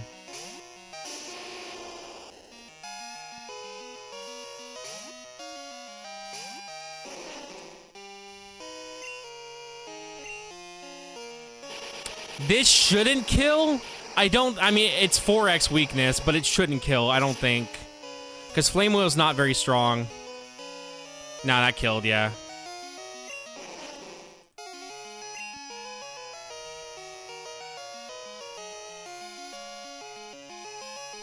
Alright, I am not in a good position right now. I actually may lose because my water type's dead. Oh, okay, there's the future. Alright, whatever.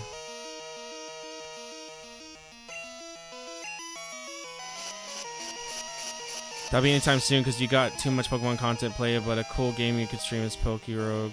This shit's mad fun, I think you'd like it. When's the Sonic Schoolhouse review? Oh, tomorrow. Can you not send me that? He just sent me a message on Steam that said, "You know why I have to punish you today, kitten." Yeah, can you? I'm gonna remove you. I'm just gonna remove you, dude.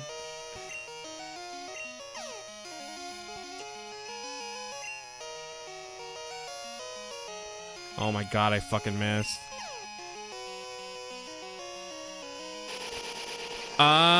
I may have to use my max revive. If not, we're gonna lose, and I don't really want to walk all the way back over here.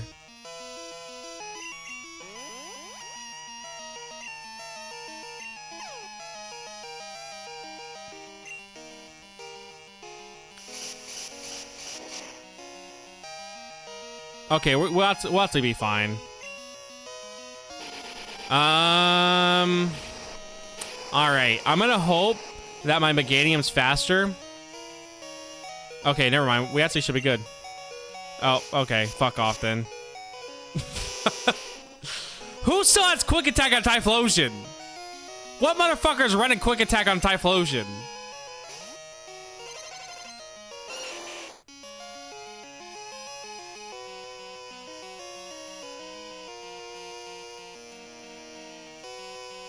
Revive him. CQ's not gonna win. CQ's not gonna win. He's too slow. Hail Mary, let's go. Fuck!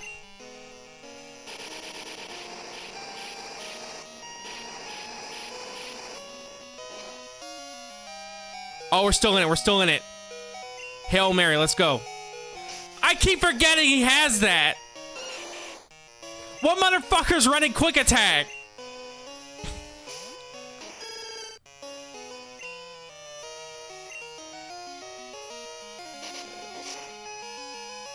Okay, we won.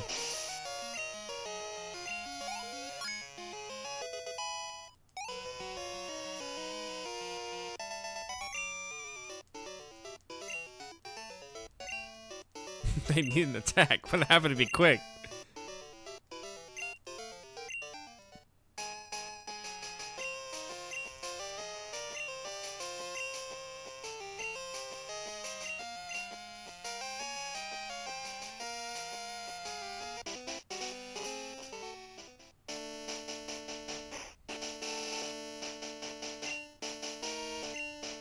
Also, I kind of think it's so weird that this old guy with the Abra, that's there to teleport you back. So, like, let's say if you want to go back to, like, wherever and you don't want to fight the Elite Four, you can use that.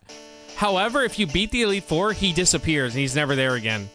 And it would actually be really nice if he was there, because if you want to fly away from here, you pretty much can't. Like, you have to walk back. You can't fly to you can't fly back to Johto from here. So it'd be really nice if he actually was still there, you know. Picking a sandwich and then the, you know why you need to be punished, Kitten comment killed me.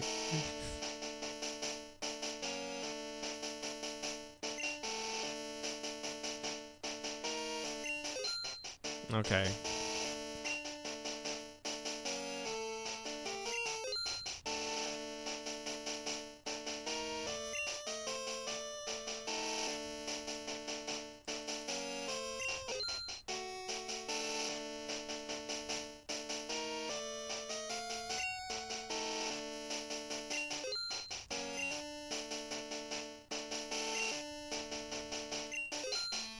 All right, we either win or we don't.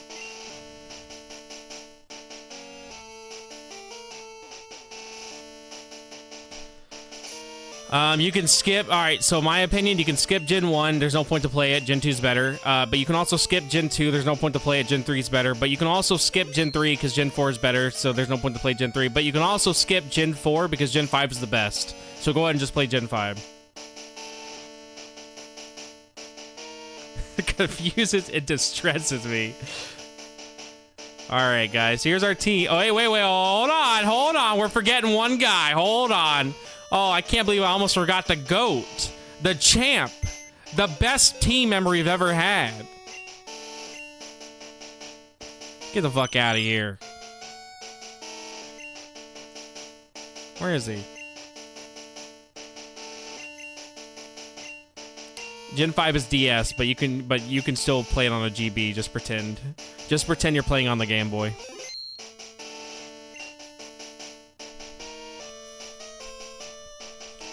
Gen 5 is Reddit Millennial Loser. So yeah, you're stupid. Genuinely the worst take I've ever seen from you.